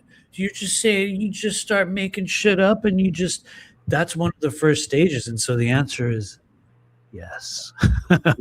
Yeah. To go for it, and spirit will take over, and it's like something else will happen, and this other voice comes in. And anyway, I'm going to shut up on it now, because otherwise I will literally talk. Well, no, thank you, man. I'm learning. You know, I appreciate it. You know what I mean? Like, yeah, have faith in yourself. I think Breakaway Ray's an excellent example of that, because I watched a lot of his shows that you've done. Aurora Diamond Heart, Joanna, so many people. I know Selena was there for part of that class. I mean, a lot of people. Honestly, I've been shocked by how many people have taken it over the years. And I guess it works in some way because people are using it. But anyway, this is going to be for Joanna. Here we go. Sorry for talking too much. In 3, 2, 1. For the mind, body, spirit complex known as Joanna. Whoa, there's some kind of somewhat rare cards coming out today. I mean, I'm not saying King of Swords is a rare guy, but it's like just within the scope of cards that I've been pulling lately, I haven't been seeing him. Honestly, I'm trying to think. When was the last time King of Swords came around? I honestly don't know. However, let's talk about it. And I know you have your own relationship with the King of Swords, but when you have a King of Swords in your reading, let's say in a momentary instance such as this, it's very wise to look at the wounds of the heart and the exterior that you put up toward the outer world, because while it is reflecting strength and capability and oftentimes this like impenetrability, a power that goes far beyond others, and because I've had healing work done from you, Joanna, I would say in a lot of ways you do fit the power of the King of Swords. For those who don't know, King of Swords is one of the most powerful people in the world of tarot. He can take hits that other people will die from, kind of like the Knight of Pentacles has a similar quality. There's very, very little in this world that will ever take out the King of Swords. He will not become confused. He will know his truth. He might not necessarily be the absolute best at discerning it, but there's a solidity that King of Swords carries that many people work their whole lives to get, and King of Swords just has it. So there's a longevity that comes with it, but there's also like wounds that persist within the heart. And at times it's like we'll take great pains, or we might even unconsciously be sort of guarding elements of ourself. We know that with his body language. That's why he's covering his heart, because he's often the type of being that will be saving everyone else's life. Meanwhile, at home in the background, they're like bleeding out, or they have this mortal wound and they're like trying to tend to themselves, but they're also saving your life at the same time. It's a very heroic energy. I would say, you know, you probably, well, just because I know a little bit about you, I think you hold a lot of those capabilities. It's just the problem for King of Wands comes in when they need to be shown a new, or King of Swords, excuse me, comes in when they need to be shown a new way, when they need to adopt a new mindset or new perspectives, or at times Spirit keeps trying to give them a message and they might not hear it. That is one of the problems. I'll just be real. King of Swords can be hard to get a message to, which would make sense in a way, because as a King of Swords, you might be amazing at discerning messages for other people. Because swords is information, right? It's information, it's psychic energy, it's non-physical. But King of Swords might have a hard time hearing his own. which does happen. It happens to me, so I'm not like casting that upon you. I think you guys will find that happens to a lot of professional readers and people that do this work on a heavy level. People get this idea that you have some cheat code to the world and you can like, oh, I can just, talk to my guides and I'll have it all figured out. I've got no problems. No. You still have to go through your own shit, and we still have our own blockages, and we have our own confusions, and we have our own healing issues. And it's like, that's very, very real. King of Swords is a good example of that. And so, I would say I'll just leave this at the end. Maybe try to open your mind to some of the things that are being said to you in the background when you're not necessarily listening. Not to say that there's a lot. I just think King of Swords will pick up things at times where they're like, what? Oh, they've been saying that for a while. All right. Okay. You know what I mean? You'll have moments like that. Anyway, I'm going to shut up now. Going too far. Great. That was really good. Let me see who's next. Mary, I guess I can pull up Mary H. Hey, what's up? Oh yeah, I know Mary, totally. Yeah. Let's do a reading for Mary. I'm having trouble finding her. I was trying to look the whole time. Do you know Mary H? You know what I'm talking about? Oh, yeah, I know exactly who Mary is. Don't worry. What's up, Mary? She's probably out there still. It's all good. Mary, if you're in the chat, can you put a comment in so I can pull up your name? It's I'm sorry. Even if you don't have it, I know her well. We can, Mary. Okay. Honestly, I'll just say this publicly. Mary is a real one. She does the same work that I do in her own way, and I think she stands as an example of those people out there who are the ones in the background that are actually doing it. You know what I mean? They're not on the stage. They're not, pumping themselves up on the street corner on like YouTube Live. It's like they're one of the ones that are really going through it and living it and helping people in this way. Like the sort of, like the real multidimensional trigger pullers. Those are like, yeah, we're actually the ones doing the work, but everyone else gets to stand on the stage. She's definitely one of those. Anyway, you're here. I'm sorry. I don't mean to embarrass you. Just because I know a little bit about your story, so I can say that. But anyway, here we go. For those of you assisting Mary, let me shuffle again here. Dude, I while you're shuffling, I gotta show you this. Look at this meme. It's on X, and it's of Donald Trump. They're pretending he's a flock of seagulls. I ran so far away, and the guy says, this guy's name is Walker. He says, "Sure, we just started a Middle East forever war in Iran, but at least the memes are fire." And there it is. Dude, it is kind of good. Dude, they have been coming up with some like fucking insane memes. You know what I mean? So crazy, right? No, I mean it is. It's like, do you guys did anyone see it coming this fast? I'm gonna be real. I don't think. Maybe I'm wrong. Dude, they're gonna deem Trump as the wild card. If like I don't even know what he'd be considered to in tarot. To kind of bring it full circle. He's definitely a wild card. Well, what's wild is the category. There's a category in some of the traditional schools of tarot where there are a number of cards that are literally known as trumps. Yeah. There's Trump cards in tarot. I don't really get into like traditional and like kind of old school historical tarot stuff. I just know I've heard people refer to like the Trump cards in tarot. Not to say that applies to him. It's just an overall concept. But anyway, or we won't go too far into that. Anyway, this is for Mary. Okay, here we go.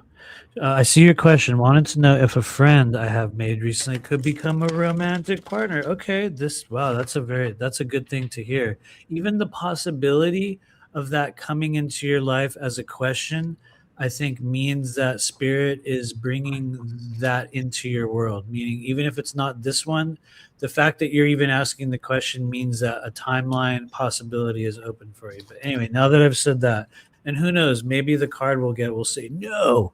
Because I know, there's a few of them where they're just all, nope, Hopefully, we'll just see. For those of you guiding Mary, in reference to her question about possibility for a romantic connection, can we please just have a symbol that just tells us anything that needs to be known about that right now? I get scared with these ones. Here we go. 3, 2, 1. Whoa. Okay. Take a collective breath, everybody. Well, the good news is it's very possible And I'll be very specific on what I mean when I say possible, because you got a 7 of Cups, Mary. So first off, the things that you're thinking of right now, let's say whether it is this particular person or not, there are other possibles.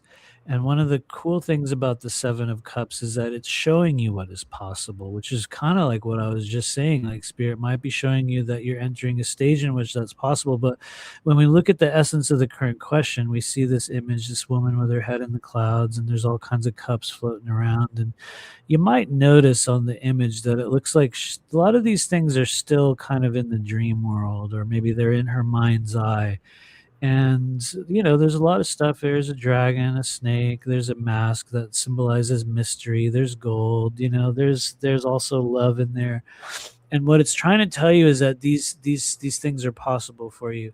However, in its current condition, it still remains unmanifested or within the mind's eye, meaning that it has not come to physical fruition. It's possible. And that's the first thing you take from the 7 of Cups, but it's possible only in scenarios when we choose specifically to devote ourselves to one cup at a time. Meaning people that have 7 of Cups tend to get a little bit of certain things. They get close, they get almost, they get like, oh, we were right there, and then that was it. And the way that you stop that from happening is that you really devote yourself. You say, well, I'm at the stage now where I'm going to choose the cup that has love in it. That's the one I'm going to choose. And you have to become dead set upon it. I think in doing so, you're going to open a timeline that even if it's not this person, it's possible for you to have that. Now, to answer your question, I would say for you, please experiment and allow yourself to play with the idea or connect with this person in whatever way that you need to in order to understand if it's legitimate. It could be one of those ones where Spirit's, like I said, just going to show you possibles, but I would say go for it. The mere fact you're asking the question tells me that it's something coming into your life. And so I don't know if that answers it for you. I know in terms of finite yes or no, it's a little wishy-washy, but that's the nature of 7 of Cups. It's asking you to choose and choose wisely and then devote yourself to that one thing. And it's honestly a very good thing, I would say. Just be sure to take action in the physical world. Otherwise, it remains a dream forever. And so I'll stop there. Thank you. Yeah, dude, I think Israel's getting fucked up, dude. I think Iran is bombing them hard. Are they? Oh, yeah. Are they right now? I wanted to extend a tweet about the UFC because I got really pissed about the result of one fight, and then I got fucking pulled in, man. They pull me in and they rage bait me. You know what I mean? Right, it's fucking. I mean, like, but it looks like it. I don't know if these are real, but it looks like Tel Aviv's getting lit up right now, which I feel really bad for those people because I always say this. Like, I know that like people say there's the Khazarians and the Zionists and stuff, but it's not good to be racist towards anybody. A lot of those Israeli people are just like us. They live in homes. They have kids. You know Totally. what I mean? They're not Khazarians or Zion. They're just regular people.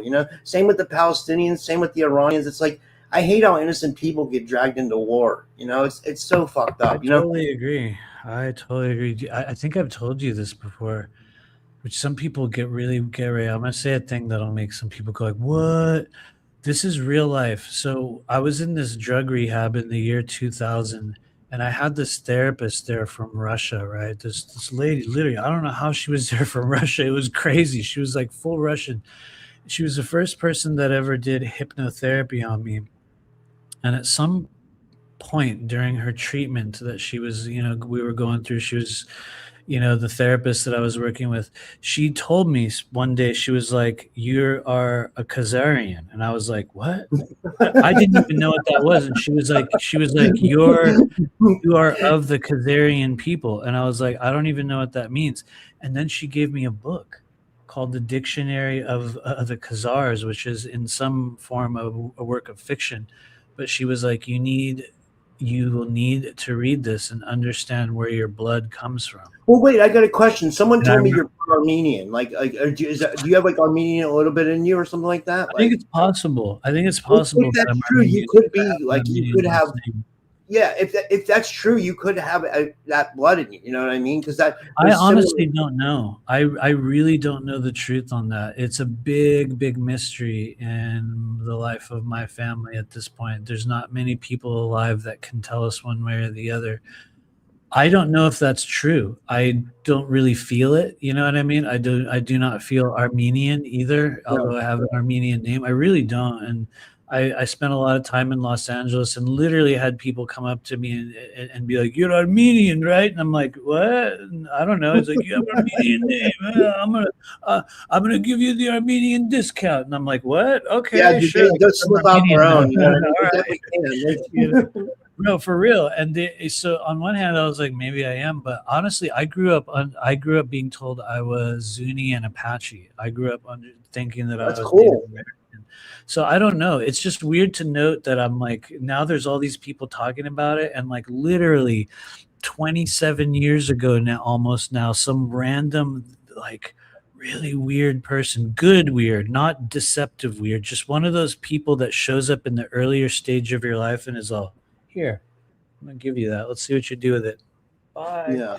You know, and here I am 26, 27 years later going, it's kind of weird. This lady told me that once. Does it make it true? I don't know. But I'm like, what if? Yeah. What if? Somebody's like, have a DNA genetic test. No, I won't. But because then maybe you're giving up already- DNA. You know what I mean? Like like that's yeah. I don't know if that's I honestly I see myself as Chinese, so I don't know what anyone's talking about. But anyway, dude, you could be a spy. Remember that meme that came out about the Chinese spy? That was hilarious. I posted that. I don't know if you remember that. It was really funny about that guy. He was like, yeah, we're your Chinese spy. We've been watching you a long time, and I don't know. I hope they are. I would love that. I would love that so much. Although if I could choose, I would choose the Russians, but China feels a lot more accessible to me at this stage. That's why I'm in my Chinese character arc right now. It's the only way I can communicate online, you guys. I know it looks like just gibberish to you guys, but to me, it's me speaking the language of my heart. Yeah. So, you met me in a very Chinese. That's why people get addicted to X, because like it can just pull you in. You know what I mean? And like you could just be scrolling for God knows how long. You know what I mean? Like it's like. I don't know. For the record out there, all the people that are watching this in the future, I'm neither joking nor serious, but a secret third thing that you'll discover later. Okay. Anyway, cool. Who else do we have reading? We got Andromedan, Kelly, and Kiki Erica. So I'll do Andromedan because I just know sometimes he has to wait till last. I love the Andromedan too. Like I want him to get his read. And then after that we got Kelly and Kiki Erica, and okay, well, we're gonna pull a card for Andromedan. That feels right. I hope you're doing well. Okay, here we go. Everybody, take a collective breath in. You can just let it out as you please. It's like already there. Okay. He wants to know how his real body is on the ship. He said he wants to know. Okay, on the ship. Thank you. I'm gonna start with a slightly different message, and just because it was preloaded like already, so I'll get that one out of the way. One of your greatest strengths this year, one of your most powerful assets that you will pick up and learn for yourself, is going to be new methods of emotional regulation. Just because I can feel it in you. There's a lot of dysregulated emotion. There's a lot of thought forms. I think that at this stage kind of is one of the main blockages, which is a good blockage to have because it's one that you can absolutely work with. It's something within your control, and I think paying more attention to emotional sovereignty and reactivity within the self is going to do so much for you. You're going to have a major change this year. I also think as you kind of differentiate, or rather, wrong word, individuate from what feels like energy of the mother, energy of possibly siblings or just people around you within a family network, something's going to become a little bit more masculinized or masculinated, whatever the right term is. That will also aid you as well. And so I hope a little bit of that makes sense. But that said, on the subject of the self on the ship, which is a fun one, I'm gonna pull a card on for that one. We'll say, are there any messages from the aspect of Andromedan on that ship? That feels appropriate. Hopefully that works for you. In 3, 2, 1, messages from Astral Self. Boom. Whoa. An unexpected answer, Andromedan. When I was pulling that card, I got the vision of like the ship with like the tanks. It looked a little bit like something out of the movie Alien mixed with what was that other movie where they had people in literal tanks? Was that Cowboys and Aliens? Had a variation of that. That was an insane movie. I remember that. Yeah, something along those lines. You know what I mean? Mixed in with a little bit of Rick and Morty elements in it. Not to say that means anything in any particular direction, but I do think that is a possible factor for a lot of us. I think it is entirely possible that you will wake up from this moment surrounded by your friends in the form of some alien being, releasing a hit off of a huge alien bong and them asking you, bro, did you feel it? And you realize that this entire life was that moment of, it's like, anyway, somebody out there will know what I'm talking about. And that's when you wake up from your identity in the pod. And anyway, this is the message from the pod version of Andromedan. You got a 6 of Cups, which is, like I said, unexpected. This is the energy of the inner child that wants to play, that wants to connect with you, that wants to heal. It's not about trauma. It's not about anger. It's not about punishment. It's about the version of you that wants to be held and play and be silly and have fun. And you know what I mean? Just kind of like those times when, we were all kids before the world squashed all the magic out of us. You know what I mean? And for some of us that happened at the first year of age, for some of us that happened, around age 6, it doesn't matter when it happened. It's the version of you that still wants to live in the world of childhood imagination. And it's a beautiful thing. When you have a 6 of Cups in your life, what kind of things would you do? You would go back and experience things that you played with when you were a kid. That could be things like cartoons or food or toys or just stuff that you were into at a previous stage. Like if you had one of those childhoods where your parents or those who raised you were very restrictive and they didn't let you have this, or they didn't let you do that, or you couldn't take part in that. And if you're able to do those things in a more adult or slightly older stage now, there's a lot of healing that comes from that. There's a tremendous amount of healing. And that's what the 6 of Cups will bring into your life. It's like an opportunity or an offer for healing and connection. And it comes through the experience of your inner child. And don't worry, not the broken version, not the angry version. It's the version of you that still believes all magic is real and everything is possible. Just stay rooted in that version of yourself. Maybe that's the message from the version of you on the ship. I don't know. But that's what showed up. I see your question. How do I wake up there? I would say begin meditating upon that version of yourself. Write it down on a piece of paper, light a candle, and spend at least half an hour a day, if you're able to, focusing directly on the flame of the candle. Before doing so, read your intention out loud. Literally read the piece of paper that says, I want to connect with the version of myself on that ship or in that other realm or whatever it may be. Use the candle as a gateway, which is very, very reliable. And I think with time and practice, you can connect with that version of yourself. Some people will have first-time luck as well. But I think just based on the nature of infinite realities, you can very effectively tune into that version of yourself. Doesn't mean it'll be a real flesh and blood aspect of self. That's a different thing. But I think it's rightful. And anyway, I will stop there. I hope that gives you at least something. Maybe it does. But yeah. Dude, these are amazing. I'm telling you, these are like next level, The next one is Kelly, And again, guys, I just pull up. Oh, good.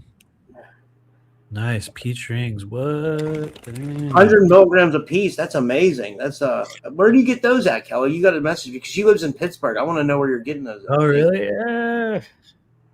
I mean, that would those THC gummy pink like ring things. Yeah. I think I've seen them. I got the flu too. She said she has the flu. I have it really bad. I have some kind of cold. My chest is like raw, and like I don't know. Like I'm taking cold medicine. Like I don't know. Like you should, man. Like you're gonna need to at certain times. Just don't take NyQuil. Whatever you do, don't take NyQuil, bro. Please. I ordered some thieves oil because when my girlfriend in 2022, we both had COVID, and she got me onto thieves oil. I guess it's a mix of like eucalyptus and lemon and a bunch of things, and like it helped. It literally saved my ass when I had COVID. Because my chest was very good for you. Yeah, I would say go with it. I just don't. Yeah. Anyway, I won't even say the chemical name so we don't get hit. But yeah, don't take NyQuil under any circumstances. Anyway, that said, this is for Kelly. Is that like DX? Is that what you're talking about? Is that what it's like a drug in it or something like the DX? Oh no, I'll tell you straight up, and I know we can say this word, just purely because of acetaminophen. Acetaminophen rapidly, like shockingly fast, depletes the glutathione in your body. It is one of the most deadly over-the-counter products that is sold in America, and it should not be taken under any circumstances. And we're allowed to say that much, I know, so I'll leave it there. There's other things, but yeah. Anyway, that's a conversation for another time. And so here we go. This is for Kelly. We'll pull a card for you. What does she need to know? A lot of people are getting sick right now with the extended winter in certain parts of the year or certain parts of the country. It's like happening all over the country. Like people are getting, what I mean? From here to California and Florida. And it's like everybody seems to be catching like a bug or something, Oh, yeah, it is. I'm just grateful that Texas is turning normal again. I'm like, okay, we're sort of hot again. That feels normal. I can live with that. One thing I learned this year, because it like froze here and snowed in Austin a few weeks back. I can't do cold weather, man. Like it's like I got like PTSD from it, and it was only like 18 degrees here. That was the lowest it went, and I was like, dude, that's bad though. That's really bad. Never again, But I know for you guys, you're sitting under like a foot of snow, going like, what? You know what I mean? It gets bad. Yeah, it gets like 0 degrees sometimes. It's like it's like. Yeah. Do you even have a lot of winter clothes? Because you don't need them, right? You don't ever need them. We have some. I actually bought some during just the 2-week period when it was freezing here, because I was like, I just realized, and a lot of people know this. This is stupid old news, but like, I can do like 100 and whatever degrees, like no problem. But it's like if it goes under like 50, under 50 Fahrenheit, I'm like, I don't think I'm gonna make it. You know what I mean? I'm like, I get weird, man. It's not. Dude, I hate it too. I hate the weather. I really, I'm not good in cold weather, and I've lived here my whole life. I just don't like it. Those summers in Florida, going to the Full Disclosure Now conference, are so nice being down in Florida. I mean, like, man, like, I hope Brian does that again this year, because I'd like to have an event. I'm just not ready yet. Like I need some more time, or I got to figure out a way to do it. I was talking when I had Aurora Diamond Heart on the other night. We were saying it'd be nice if we had like a cool crew that hung out like last year at the Full Disclosure Now conference, and it'd be cool if we could just all get together again this summer. I would love to. I think that would be awesome, man. I pray it happens. I don't know if Brian's doing a conference. I can tell you one thing though. I will somewhat announce this here on your show. I'm going to do a retreat with Barbara Buck this year. First one ever. That's co-retreat for people who want to experience real psychic training from established people, away from all of the nonsense of the delusional spiritual community. We're going to put together something cool. I'm hoping that it takes form this year. And but yeah, no, we've already talked about it. For anyone out there looking for a new experience, stay tuned. But anyway, this is for Kelly. We're gonna play your card. Here we go for Kelly. What does she need to hear? Here we go. 3, 2, 1. What's it gonna be? Boom. Okay. Oh, okay. It's a good character. It is actually a really good. So you got the Knight of Wands, which would here's what's wild. This could apply to you being like, screw it. I'm gonna take an edible. I don't care. Why? Why would that have anything to do with Knight of Wands? Because when the Knight of Wands shows up in your reading, it's like you're gonna go toward whatever you want to go toward, the brightest light, the hottest thing, the coolest moment, whatever it is, whatever you see on the horizon that interests you or makes you want it. Knight of Wands must go toward it. I say this in the tarot class. Even if it's a burning dumpster fire on the side of the road, and you're like, damn, you Knight of Wands will pull over and get out of the car and be like, whoa, what's going on here? And then they might turn around and be like, okay, anyway, I'm over it. And they'll just walk away and get in their car. And you're like, what? You're just going to leave it there burning? And Knight of Wands is like, yeah, that's cool. I'm over it now. And they'll just go on. And so what that means is you're meant to go toward that which you desire. All of the Wands characters in the world of tarot, one of their parameters, I guess we could call it, is that the Wands are meant to teach us how to behave and how to interact and how to fulfill our desires in the earth realm. It's the element of fire. Fire must burn. And in order for the Knight of Wands to be burning with fire, he has to have a mission. He has to have a passion. So one of the things you could ask yourself right now is, what am I passionate about? What am I burning for? What am I yearning deeply to obtain or experience in this life? That's critically important for the Knight of Wands as an archetype, as a person, we could say.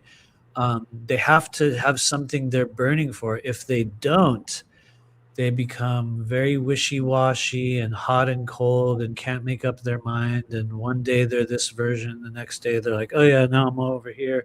And they become kind of scattered and sort of unfocused.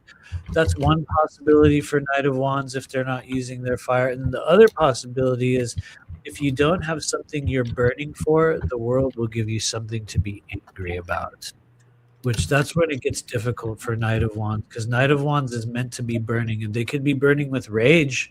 At times they could be. We're not defining you as such. I'm just giving you all the possibilities. And so this is a time to fulfill your desires. And I guess I will leave it there. Find your passion and honestly keep running toward it right now, even if people judge you for doing so. That was amazing, man. Yeah. And I hope that resonates. Oh yeah, I'm looking, dude. I'm looking for Kiki Erica. I can't find her anywhere. She's here in the chat. She's right there. She's like, I'm still here. Oh, okay, there she is. Right, you're our last person. We've been going over 2 hours, but I had so much fun. This was great. Sorry.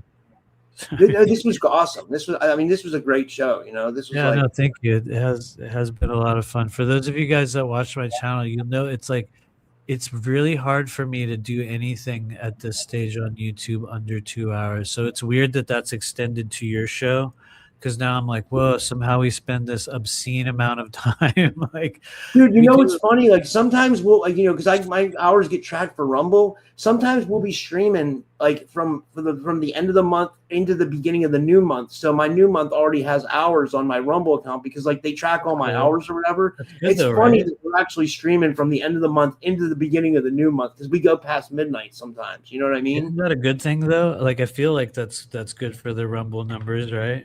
Yeah, it's cool. Yeah, it's pretty cool. I like. Yeah. I would like to get more into Rumble. I just don't know why I never have. I think I'm too like Generation X still, and I have a hard time like diversifying social media platforms because I still can barely use Instagram. So you guys have to be patient with me. I was born in the 70s. Okay, everybody. That's right. I was born in the 1900s, you guys. Anyway, this is for Kiki Erica. I don't see a question, so we're going to keep it general. Take a collective breath, everybody. For the mind, body, spirit complex known as Kiki Erica. 3, 2, 1. Here we go. Boom. Oh, hello. 4 of Cups. Well. Okay, Kiki Erica. So the first thing we'll say about the 4 of Cups, and this is for all the 4s in the world of tarot, for everyone out there trying to understand, how do I understand what these cards mean? How do I read tarot? one thing you can take with you is that in the stage of 4, meaning anytime you pull a 4, every 4 in the world of tarot is a pause. It depends on what we're pausing for. In 4 of Wands, we're pausing to practice and reposition and learn new methods. And, you know, the 4 of Swords, we're literally just pausing to rest. In the case of the 4 of Cups, you're pausing to think and ponder and plan. And when you look at the image here, yes, this is you, Kiki Erica, and you're sitting in front of this tree and you're looking at those 3 cups. I say this kind of line a lot, and you're often wondering, like, how do I fill the cups I've been given in my life? What will I put in them? How did I even get these 3 cups? What am I supposed to be doing right now? What direction am I going? Where's the 4th cup? Right? This is the 4 of Cups, right? You're sitting there going, where's my 4th cup? I'm looking in front of me and I only see 3. And then the day comes, a lot of you guys know this story now. The day comes when you do one of those, oh my God, it was right there the whole time. And what that's meant to illustrate is that in the stage of the 4 of Cups, you're supposed to be doing a lot of wondering. You might be very conscious on certain days of the week, or maybe every day, where you're like, yeah, I'm not even really doing that much right now. I feel like I should be doing more, but I don't know. Maybe you're just sitting around and thinking about your life. Let's just say if you were, good job. That's what you're supposed to do with the 4 of Cups. It's not forever. It's just a moment where we're going to pause to reconsider. We're going to pause to plan. We're going to pause to wonder. We're going to pause to ponder the mysteries and certain things in our life. Like I said, you're wondering, how do I even fill the cups I've been given? And I guess the hard part in that is that we tend to ask the same questions over and over again. 4 of Cups tells us that Spirit has been trying to answer your question, and it requires a change in perspective, meaning that you're being asked to look at certain quandaries or questions in your life from a new perspective, and so that you can be shown that certain things that you've been dealing with or concerned about, you've already received the answer or the way to solve it or the key to unlock it or whatever it is. And it's really a matter of looking at things in a different way. But please don't beat yourself up if you spend even a month, 4 months. I don't know. It doesn't matter. The time period is irrelevant. When the 4 of Cups is out, you're not going to be doing that much, and it's perfectly okay. So don't beat yourself up for not taking a certain type of action right now. The time for action will come, but in every stage of 4, anytime they show up, you're probably not going to be doing it yet. So anyway. No, that was these were amazing. It's see Night Captain rated the stream. That's cool. This is the guy. He's the guy who has the Art Bell channel. That's like his second channel. Nice. Caller, turn down your radio. Thanks for coming over, guys. That's cool. On Rumble, you know, like I need it. I need the viewers. Like, totally. I don't know. No, that's good. I don't know why you and I get shadow banned, and I think that's absolutely a real thing. You know what I mean? Some people get pushed, and we definitely don't get put. You know, like I don't understand it. You know, like some of these mainstream UFO channels have like thousands of views. You know what I mean? True. I don't know. It's an algorithm thing. I know that in my case, I only do long form content. Really, like seriously, like anyone that watches my channel see it's all like everything is past 2 hours long, just like this. And for those that don't know, that is an instant disqualifier for a lot of recommended watching. YouTube does not want you to stay on one video for 2 hours. It doesn't make them money. They'd get no advertising for pushing 3 hour long live streams. You know, it's, as you know, shorts and 5 to 10 minutes, and honestly 40 minutes being about the max. What I've noticed just reading stuff, you'll notice that of some other creators, they'll sort of, push it to about a 40-minute limit, or do 20 minutes at a time. And so, less is more. I think that's a big thing for me. There's a lot of that. I think also it's just, I think I probably use too many prohibited keywords. And, I say things like death a lot, which is supposedly a bad word on YouTube. There's just certain phrases that we use within our regular language that for some reason are still taken as like this negative identifier within the algorithm. So it's just weird. But I honestly don't worry about it that much. I make a lot of jokes about it. I do have a second channel that I could use at any time that has over 1,000 subscribers. I'm just too lazy to post anything on it. So one day that'll happen. I think you could. I mean, I think you could be successful with that channel. You know, like maybe, maybe. I don't know, but anyway.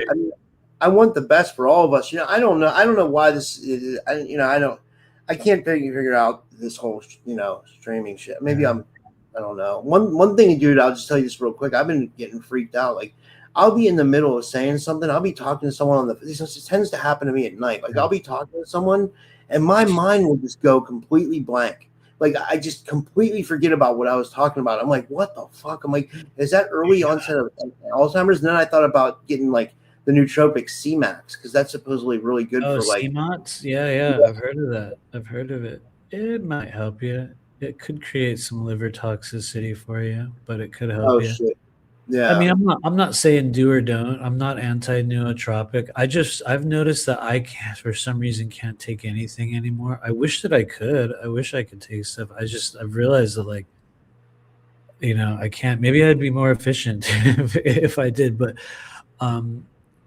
anyway, there was a point that I was trying to make there. Look, see, I had the same thing happen to me. Here's the point I was trying to make. There is such thing as mind sliding, and that's a term that doesn't get thrown around too often anymore. But mind sliding is essentially that interruption process that occurs on an energetic level when we're trying to articulate or express the self with authenticity. You'll come to these moments where, what was I saying? Huh? Like that sort of thing will happen.